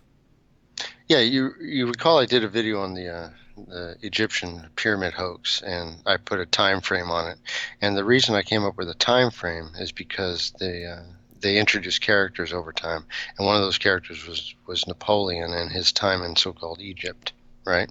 Or the French. So I just took it as the French, and I went back to some of the actual text, the books of this so-called expedition, and it stated that it was an army of engineers, artists, and there was one other delineation of person. So it was. So what history will tell you is that an army shows up, but then if you read the actual uh, book on it or the source of it, it's an army of engineers, artists, everything you need to create a amusement park is what I call it. So so if you keep reading, there are some clues still left there if you take the time to find them. And so because I was looking for proof that this was just nothing more than a building expedition, and I can't even tell you the actual names of the actual people who did it. However, I found it interesting that it was being listed as an army of engineers and artists, right? And that would be what you need to create what I call an amusement park on the Gaza. Yeah, and who was it that didn't? Hold on. Someone didn't like your idea of the amusement park. Okay, so on my website, there's about 50 people there, and I didn't realize until recently that a lot of them. How do I put this? Half of them joined in the last 8 or 9 months. All of my work on the history hoax was last year. I released several articles, several videos about showing how I take a book, an official history book, and just trace the sources. Anyone can do this if you just put the time in, right? And you'll hit a brick wall. You'll hit a wireframe mesh. There's nothing beyond a couple hundred years, right?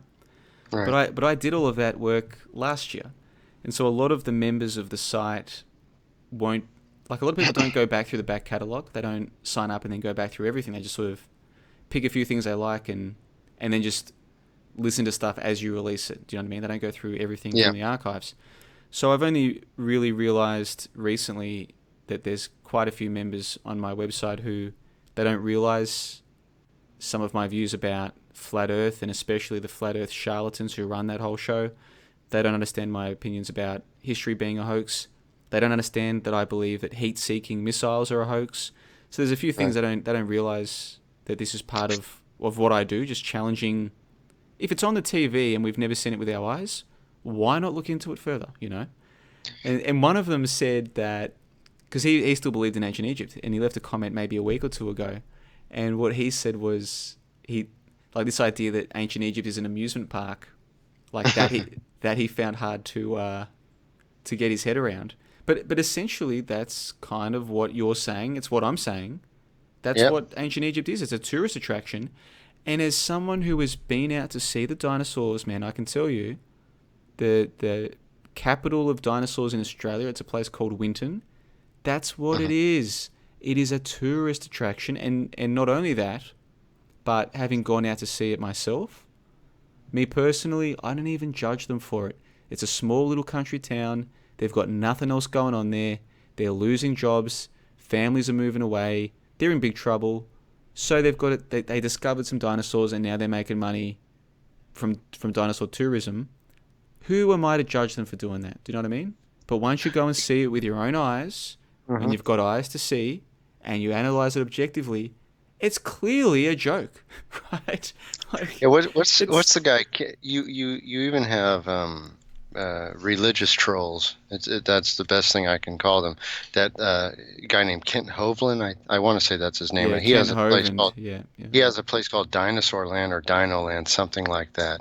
And that, like I say, this guy's entire life is built around this fraud that he believed in, and unfortunately, then he passes that fraud on to other people. So he's not going to be talked out of that anytime soon because that's a business he's built up. I mean, you would have to shutter the place and then give refunds, yeah, because it's all a big fraud. yeah, absolutely. All right. Let me ask you, Dave. We've got plenty of time to talk next week, and Yeah. a few of the members of the website, they're looking forward to chatting with you, and a lot of All them right. don't know. They don't really know a lot about your background. A lot of the members of my site only really got here in the last couple of years. So, Yeah. like, compared to them, I'm a veteran. Compared to me, you're a veteran. You were here for years before I was. So, a lot of the stuff that happened in the past, they won't know much about. But a few of the listeners of this particular show do. So, can you give us your take on what was happening back in 2015? So, at the start of 2015, there was an event called TransAsia, and All right. then a few months after that was when Flat Earth started getting really big. So 2015 was a huge year. Do you remember much about that time? And if you do, can you share with us what you remember about Jeff C, Red Pill Revolution, PK, all of these characters, all of the drama? How much of that do you remember? Well, yeah, I recall Jeff C because I had been invited to a chat uh, in his group. I think it was you were on that call as well. This would have been prior to that, and of course they were going after. They weren't happy with me about some other topic I was putting out. But then, anyways, when TransAsia happened, there was a split. There was a definite split to where uh, him and Max Malone came out and told people that this is in fact a real, plane crash. And then it was myself and I want to say a guy named Russian Vids was putting out videos showing the absurdity of the whole event, really in two stages. One, the actual, like the production of the plane crash on the bridge, kind of touching the taxi, with its wing, and then the second production of the carcass of the plane in the water and the so-called uh, rescue.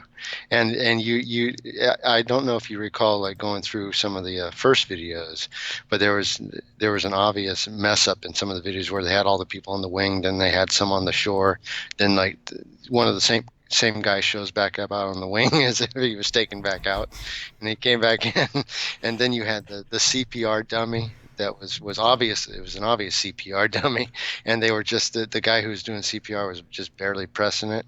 It was just so you had all these different clues to the hoax, but then it was the cat was already out of the bag because Jeff C and Max Malone had bought into this thing, whatever. I still don't know that they actually believed it, and that's what I'm kind of confused on their motivation on why they would have pushed that as being a real event. However, it caused a big schism, and so that crew that kind of knows YouTube conspiracy theory prior to that time was split, and then Flat Earth comes through.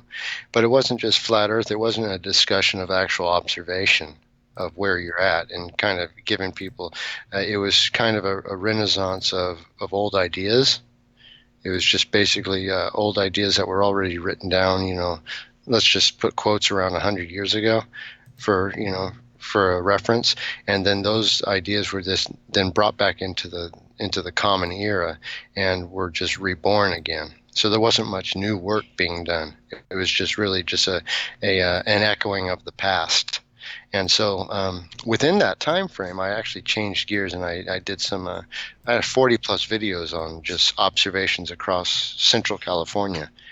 And it was a great time for me because I discovered a lot of interesting things, especially about perspective and how your eyes work and vision and all kinds of interesting things that I found. Then I got into the work about wavelength and colors and how all of that affects what you're seeing in vision. However, that kind of was on, let's just say, the far side, because most people were still stuck about looking at a pie chart or a map, or the UN map or whatever, and then that was their full discussion, saying that you either believe you're on a ball in space or you believe this map. Those are your two choices, right? There's no other work will be accepted. So that's kind of where that flat Earth discussion kind of disintegrated to. Well, I'll tell you what, let me share with you something. You won't be able to hear this through Skype, but if you're able to silence your Skype, you should be able to just watch this through the stream. I want to share with you the first few minutes. You only need to see the first 3 or 4, because the rest just repeats the first 3 or 4 minutes. But the first 3 or 4 minutes, I think you're going to enjoy this. I'm sure the audience will as well, especially the ones who are here for 2015 and what happened. Right. And it's funny that I'm sitting here chatting with you now, especially because Lester came up earlier in the call as well. I don't want to say any more, so check this out. Live listeners, check this out. I think you'll see why I'm playing this. Let's roll this one right now. The question du jour, question of the day, or the question of the week, perhaps, is why TransAsia? Why now? Why NWA on Monday, April the 4th, 2016? Are you digging up this old dead horse? And I have extremely good reasons for it. What you see on the screen is really the biggest reason. All these channels were involved in pushing. They were the main channels, the biggest channels. There's a lot more of them that are out there, but they're not really noteworthy, or they're not popular or anything like that. These are all the channels that were hugely behind calling TransAsia a hoax. Now we know 100% that TransAsia was a real crash. Is this coming through? We know that. Yeah, there's about a 3 or 4 second delay between me and you and the YouTube. Okay, but the YouTubers can see it, so, the audience. What do we got here, and why is this important? Well, flat Earth, flat Earth, flat Earth, flat Earth, big time flat Earth, question mark, flat Earth, flat Earth.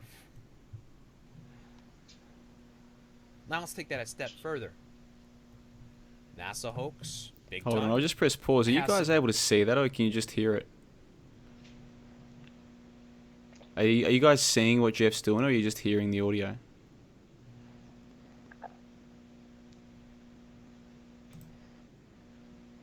I need some feedback. See, this is why I need a producer, Dave. This is This is a video, and if you can't see it, then it's not the same effect. And I'm using OBS. There's no reason why it shouldn't be showing. So what I'll have to do is play it through a web browser, but that makes it a little bit more difficult, because if I try and do that, the Buddha was asking about.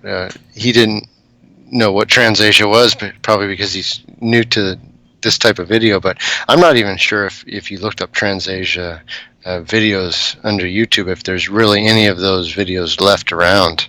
I think most of them gone the way of the so-called dodo bird hoax. You know what? I think I've worked out how to do this, so that, because you have to see this to appreciate what we're looking at here. So hold on, let's go to window capture. Is it window capture that I want, or is it browser capture? Let's try window capture. Yeah, let's go window capture. Firefox.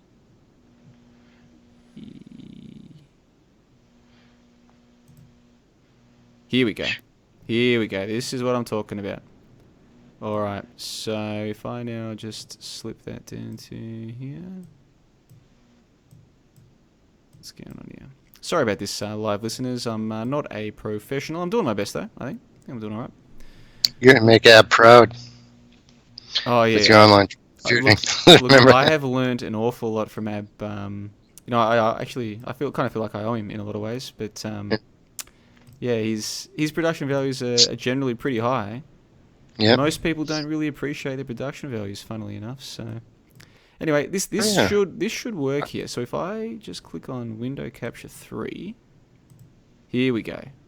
Now we are in business. Now if I go to play, Okay, so the question Here we go. the question du jour, question of the day, or the question of the week, perhaps, is why Transasia? Why now? Why NWA on Monday, April the 4th, 2016? Are you digging up this old dead horse? And I have extremely good reasons for it. What you see on the screen is really the biggest reason. All these channels were involved in pushing. They were the main channels, the biggest channels. There's a lot more of them that are out there, but they're not really noteworthy or they're not popular or anything like that. These are all the channels that were hugely behind calling Transasia a hoax. Now we know 100% that Transasia was a real crash. We know that, just like we know 100%, of course, that the Earth is round. It's an oblate sphere. Yeah, I'd forgotten Jungle Surfer was part of that as well. What do we got here? As well as Lestra, he was part of that. Well, oh yeah, it was Yeah, I swear. Yeah. Flat Earth, there's a lot of people Flat involved Earth. in this one. Yeah. Flat Earth. Big time Flat Earth. Question mark. Flat Earth. Flat Earth. Now let's take that a step further. NASA hoax, big time. NASA hoax, everything NASA's fake. Big time NASA hoax. Huge time NASA hoax. Of course, NASA hoax the top of the Goofer pyramid. Now let me just pause it NASA there. hoax. He says that the NASA hoax is at the top of Big-time my NASA Truth of hoax. pyramid. NASA hoax. You see Let's the take a look at the patterns. pyramid, right? NASA, kitty hoax What level, else is common right? with all these channels? That's nowhere near the top. They're all way more popular now than they were when they were covering even Transasia. Russian kids here made the claim that anyone over 10,000 subs is 100% a shill. Okay, Russian Now vids he did has say that. 27,000 plus subs. These two people are the same. as the See, and this is where characters. people get this idea. Because Lester Jeff and pushed that I'm John Lester. To this day, Obvious people still fake. believe that. John That's how Right. powerful His name isn't his John, mind it's control just was. named after He his planted dad. those seeds, There's a whole and bunch of other accounts too. It's a whole operation. Yeah, remember I told you about that, the tongue, the wavelength, the words, they have power. oh yeah, for sure. Especially if you can get those ideas in there early, and just keep repeating them. Still, 3 years later, people still repeat his lies. Hmm. Right? It doesn't have to be anything super, but a sort of apology and an admittance that you were wrong on Transasia, and I would gladly take down the videos. Some good stuff. Yeah. So what I'll do is I'll make sure that the right people have access to the full video with full volume. I'm sorry that the volume wasn't a bit louder for this one, but basically he just carries on. Hold on, I'll press pause so we don't have to listen to this nonsense. So he carries on. He says that I'm Lester, and he says that all of us are working together, with the possible exception of Truth Media, who he hopes just fell in with the wrong people. And the funny thing is, a lot of what he was saying, like, it is believable because Deep Inside the Rabbit Hole did do a show with PK about Transasia. Right. And they did have Russian Vids on as a guest on Deep Inside the Rabbit Hole's podcast. And Jungle Surfer and yourself, Dave J, even though you guys didn't work together, some of the things you spoke about, you were the only guys speaking about them. The nuke hoax, things like Princess Diana, Tunnel Death hoax. Right. There's not much material on that stuff other than what you guys are putting out. So even if you weren't working together, it'd be easy to convince people, dumb people who just can't think for themselves, oh, they're on the same team, right? Even if you've never spoken to each other, wouldn't matter. They've done videos on the same topic, must be working together. And then as for me and Lester, okay, we're not the same person, but some of the topics that we cover are the same, and some of the ways that we cover topics are the same. So again, there's no proof that we're the same person, but if you just keep telling people that we are, enough people will believe it.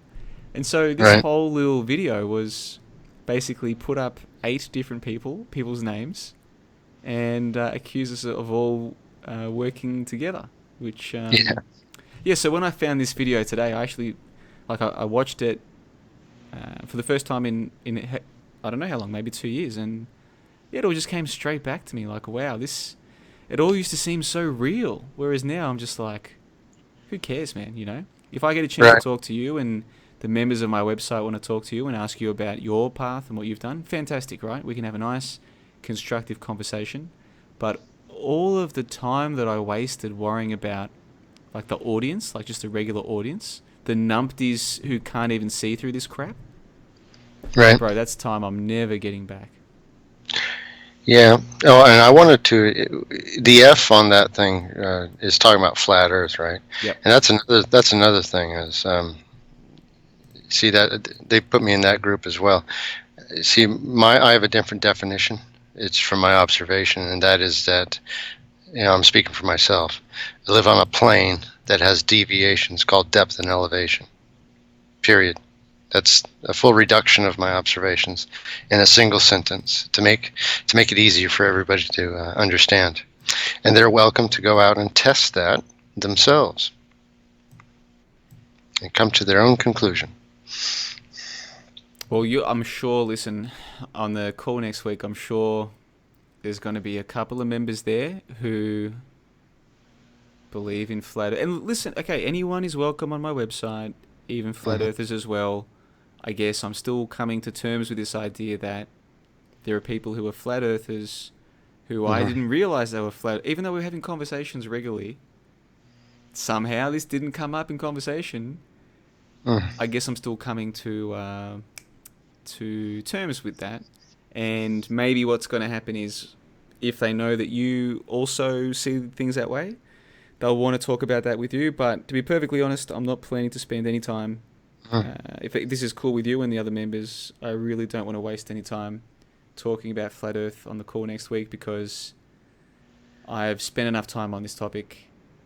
There's topics that I would love to spend more time on. For instance, the war hoax. Okay, now this is a topic where you can kind of speak from experience. You've worked in the military, you know a thing or two about it. When someone like me says, I don't believe in missiles, well, who cares? Whereas when you say it, maybe it carries a little bit more weight. Right. Yeah, so I have a particular, let's say, with experience with the sea sparrow. I don't want to give, go into a long-winded discussion, but with the sea sparrow, I was watching it. That's supposedly a ship-launched missile that's supposed to go up and shoot a plane down, according to the specs. Well, anyways, every time I saw it happen, it just corkscrewed. It looked like a bottle rocket, and it just shot off and did a few corkscrews and went right into the water. Bloop, bloop, bloop, every single time, without exception. Right, the so-called torpedoes that are used, the ranges on them, the advertised ranges, if you were to use them for what they claim you're going to use them for, you would be within the range of the so-called explosion when they went off. So that it's not a very good idea. It's almost like shooting yourself, right? So why would you ever use something like that? So then you look at the actual, you watch movies and you see these ideas that they put in, and then you look at the actual specs of the weapons that are there, because they're physical weapons there, and they're actually physically put together. It's just that their use is not as advertised, you know? Okay, so let's take an example. Let's say heat-seeking missiles, right? I do not believe in them, Dave. I used to. I used to believe that a plane can fire a missile that will track its target through the sky and then blow up the target, right? Yeah. I no longer believe that. What's your take on this matter? No, I don't believe them either. Yeah. Yeah. Did you used to believe in them? Because you got to remember, people like me, we were raised on television and movies. I grew up watching movies like Independence Day, where they've got these heat-seeking missiles that snake through the sky and then bang, hit the alien ship force field. Well, I had a problem with kind of just the logistics of it. Let's just put it that way, because I understood, let's say, a guided torpedo, let's say a so-called submarine torpedo, where you have a guide wire, which there is. It's just basically a remote control. Meaning, if you remember your first remote control cars, you had a wire attached to your controller, and you just steered it around, but you always had to be leashed to it. So I understand that works because it's simply, left, right, up, down. All right, that's an easy, signal to send. However, heat seeking, that I never understood the logistics of it and how it worked, and I never have seen any proof that they exist. So no, don't buy it. No, and yet that topic, I've even had people who have followed my work for years and who don't see me as a paid shill, they don't see me as a boogeyman or whatever, but even they said to me when I released my missile video, more than a year ago now, I released a video saying some missiles are hoax.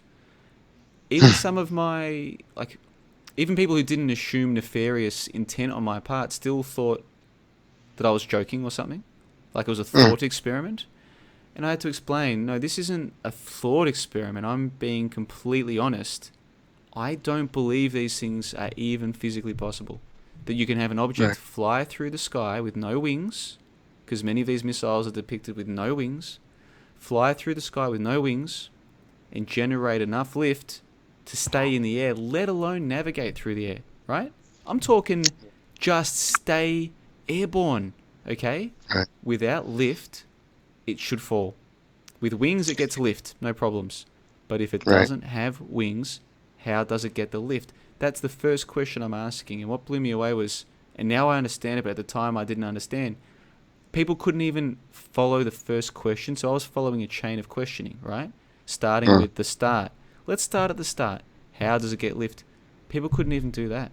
Like, that is how dumb the average person is, that in a video that lays it out step by step, couldn't even get past the first step.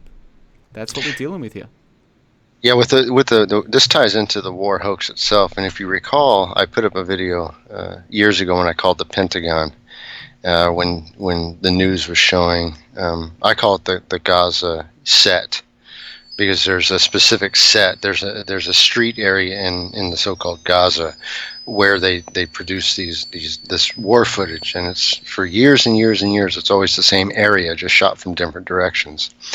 Well, this one day they were putting up a video and claiming there was some attack, and you could actually see there was like an old Western movie backdrop in the background. You could actually see where it wasn't touching the actual ground. So you could see it was actually like a painted backdrop, and it was and they had put it out online, and I went ahead and downloaded it. So before they could get rid of it, because it was a big screw up that they put out too quick. So anyways, I called the Pentagon, and I had sent the guy through email a copy of it, and that guy, sure enough, he looked at it. He said, "You know what? I can see the same thing."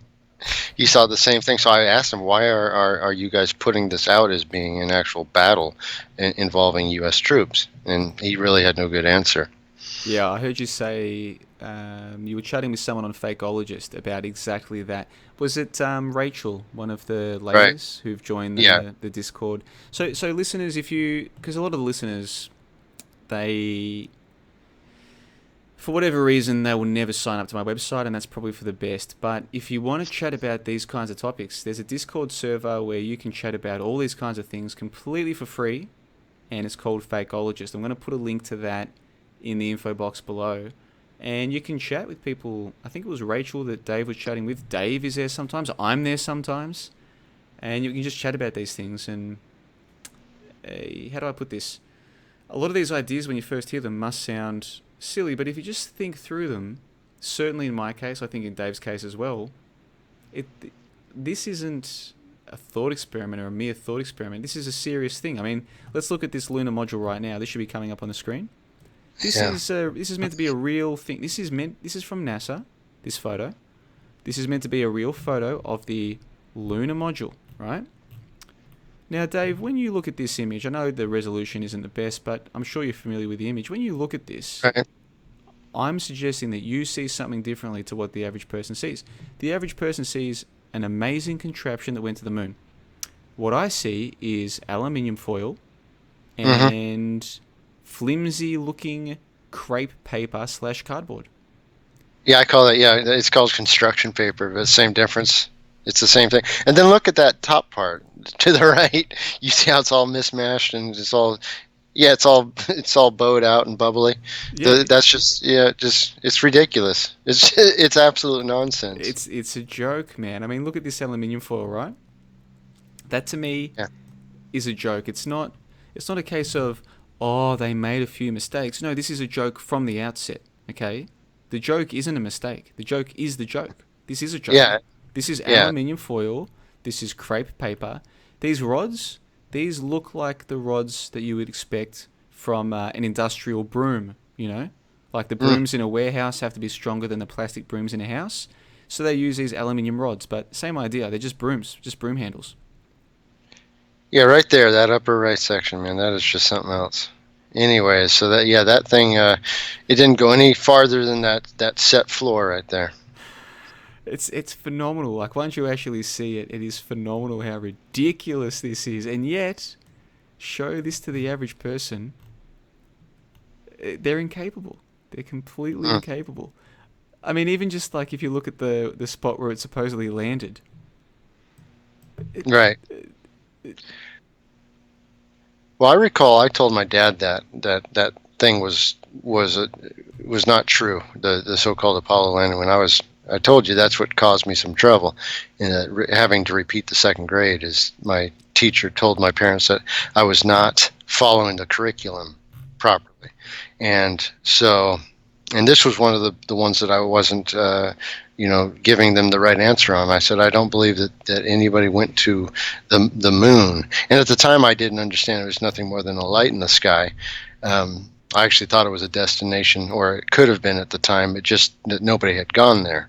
Of course, I've come to realize since that it's nothing more than a light in the sky. However, back then, it caused me, let's just say, a lot of problems in school.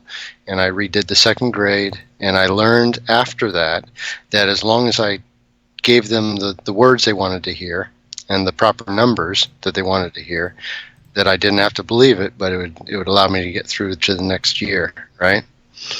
So that's what I wound up doing. Is that if they want to hear something happen in 1886 on this date, well, I'll just write that down. I don't have to believe that it happened. Well, I don't that's have the to world that accept- we live in, Dave, isn't it? We live in a world where sometimes you've got to go along to get along, don't you?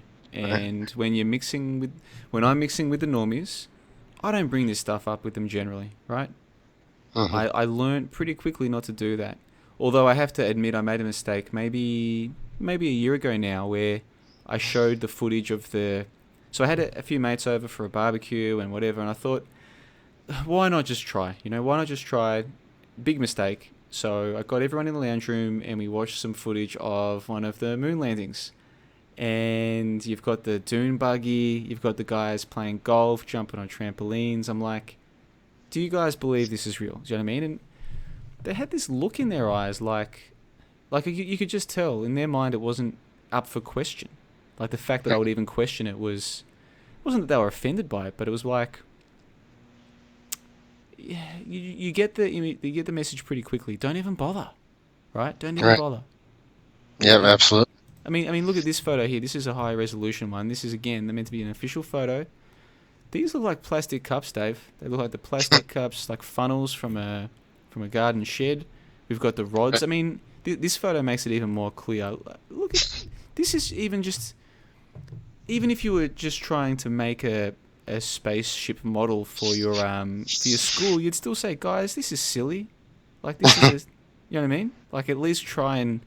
I mean, look at this. What is that meant to be? Sticky tape. Right. Yeah. Yeah. If you look really close, you're going to see all kinds of nonsense. So. It's absolute nonsense, man. So, anyway, you did bring up the moon. This is a great way to finish the call. This is meant to be my midnight special, the full moon special. So, you're one of the first people that I heard suggest that the moon is not a solid physical object. And subsequently to that, I mean, this was around about the time that I was looking into Flat Earth and looking into the official story of where we live and all this kind of thing. Mm-hmm. And Eric Dubay, his book, The Flat Earth Conspiracy, he mentions a story about people seeing, like whether it was Jupiter or Mars, a planet behind the moon. And so it gets you And I looked into that story, and I actually did find documentation that had been claimed at the time. Now, that doesn't mean it's real, but at least there's documentation that real astronomers were claiming that they actually saw a planet through the moon. I actually found the documentation to verify what Dubé was claiming had been claimed, right? Again, it doesn't mean it's real, but at least it's something. So it got me thinking. And subsequent to all of that, I'm at the point now where I say, well, maybe the moon is a solid physical object. I'm open-minded, but I've got no evidence whatsoever that that's the case. None. And so now to me, the moon is just a light. And so tonight, it is a very bright light. That's all I've got. You tell me, in your opinion, as we wrap up this call, what is the moon to you? Yeah, the moon is nothing more than a light. It's just like the sun, the same physical size, and it's used for times and seasons, basically. That's it. It's used as a calendar. It's a calendar in the sky.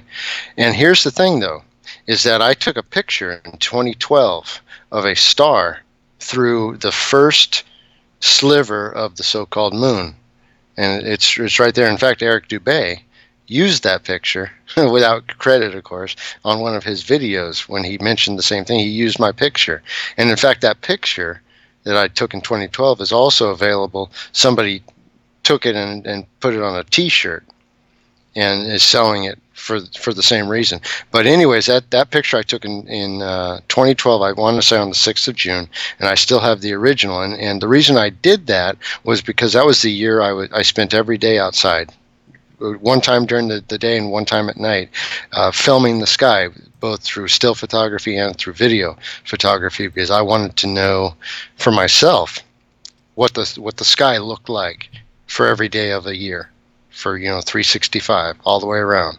So I did that for that entire year.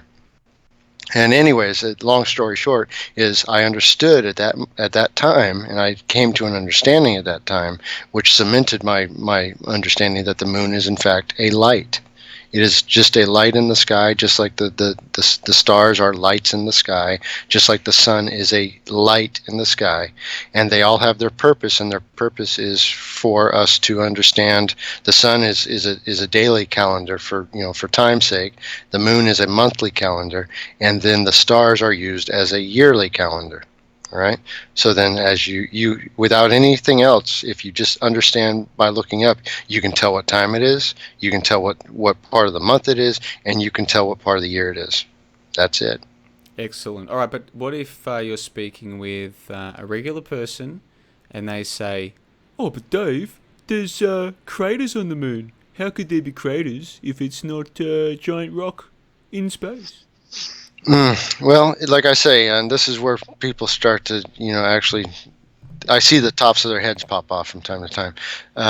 When I tell them that it is a projection of light, meaning that the sky that you see above you, it projects, it can allow an image to be seen, which means that when you look at the moon, that moon has been given a face, just like you are given a face. It's been given an identity, and that identity is the craters, and those craters are of course, NASA gets to name them all, but they've named them after so-called ancient deities, which is another story entirely. But that's its character, all right. But it is still a projected image, and it's just that a lot of people don't understand how light projection works, and this is another loaded word that can trigger people, is a holographic image, or a projected image that can look to your eyes to have a three-dimensional aspect to it. But anyways, it's something very similar to that. Just like the sun is the same type of projection, but it's really merely just a result of the canvas it's projected on. And being that what the sky is made of, because we live in a liquid environment, and that liquid environment causes, I should say, it allows that three-dimensional, view to be seen. Just like the stars can look nearer and farther away, and when you zoom in on them, you can see different colors. The so-called planets, you'll see different colors, or you can see, different shapes. Because again, it's just a projection of light. I like it. Well, we're under a shill attack in the Are we? in the live chat. Yeah, here's the thing though. I don't believe in paid shills. I think paid shills are a hoax. this is what gets me, is all these people who believe in government agents and these kinds of things. They're actually the ones who try and distract conversation. So you and I are just having a conversation, right? If someone Right. doesn't like the conversation, they can just go and listen to someone else. It's not a big deal, right? Who cares? You know what I mean? Right. In the years that I've been here, I've never once been encountered by a so-called paid shill. I don't think this character in the live chat, I don't think he's a paid shill. I don't think he gets paid to do this. It's actually worse than that. If he was at least paid to do this, I'd say, well, it's a job. You know what I mean? We all need to Right. earn a crust. These are people who do it because they've literally got nothing better to do with their lives. And so it's Yeah, I the agree. epsilons, it's the epsies, it's these these people who don't have much going on to give them a sense of worth or purpose in life. They're the ones who get in the way. So this idea that, oh, there's paid shills sent to stop the truth, firstly, they're not trying to stop the truth. They're giving us joke moonlanders. I think they want some of us to get it, right? Right. But if they were trying to, if they did want to see the truth stopped, well, just have more Epsies out there sitting around collecting welfare checks, ripping bongs on Google Hangouts. These Right. are the people who are going to get in the way in the first place. So that's the world that we live in. But anyway, you and I, I've got to get going, man. It's 20 to 2. I have Okay, to get bud. up a little bit late. But before we get going, Yeah, we'll bud. be chatting next week on John Yeah. the Bond in the server. So I'm looking forward to that. What kind of topics do you think people can expect to hear once we get all set up next week? You know what? I'm open to anything. I have no limits, so whatever you want to bring up is fine with me. Excellent. Well, I've got a few topics I want to discuss. We can talk about the hoax hierarchy and all those kinds of things, so that'll be Right. good. But thanks for joining us, Dave. I'm going to wrap up the show now, man. So All you right. can stick Cheers. around for that, but otherwise I'll see you next week. It's been great. Thanks for joining me. And All what right, I'll bye. do now is just let the audience know where they can find out more about johnlebon.com. And it's as simple as this. Just go to johnlebon.com and let's see. Let's get this going again. Beautiful. So if you just go to johnlebon.com, it's not hard to remember the spelling for that. It's John with the H. And there's heaps of free material there. So even if you are currently struggling for coin, don't you worry. There's lots of good stuff there, including the hoax, including the history hoax. So I wrote a ton of articles last year on this topic. They took many hours to research and to write, and they were originally just for members of the website. But what I've done is I've gone ahead and made them available for freeloader members. So if you want to see what I'm talking about when I talk about the evidence that leads to the inference that history is a hoax, I lay it out for you. I show you my research methodology, I show you the findings of my research, and I show you how those findings or how the evidence leads to the conclusion that it's all a hoax. So just head along to johnlebon.com, head along to the members area, click on that, go and sign up for a free membership, check out the material, and then one of two things will happen. You'll either think that I'm crazy and you'll move on with your life, and that's perfectly fine, or you'll think, hey, there's something to this, I want to find out more. What is $15 US? Nothing. You'll sign up, and then, hey, who knows what will happen from there. I can tell you what will happen next week. We'll have Dave J on the call. That's going to be fantastic. Looking forward to that. And lots more content coming out sooner rather than later, including the Dino Skeptic films. So it just gets bigger and better with every passing week on johnthebond.com. But I need to go and get some sleep because I am struggling. So big thanks to Dave J once again. Thanks to everyone in the chat. And on the 26th/27th of August 2018, this has been the John LeBon Full Moon Special. It's been great to get back into it. I've enjoyed it. I forgot how much fun this is. But I also forgot how addictive it is. It's very easy to stay up a bit too late, and that's not good. So I'll go and get some sleep. You guys go and do whatever you're going to do, and check the links in the info box below. And until next time, you guys take care of yourselves.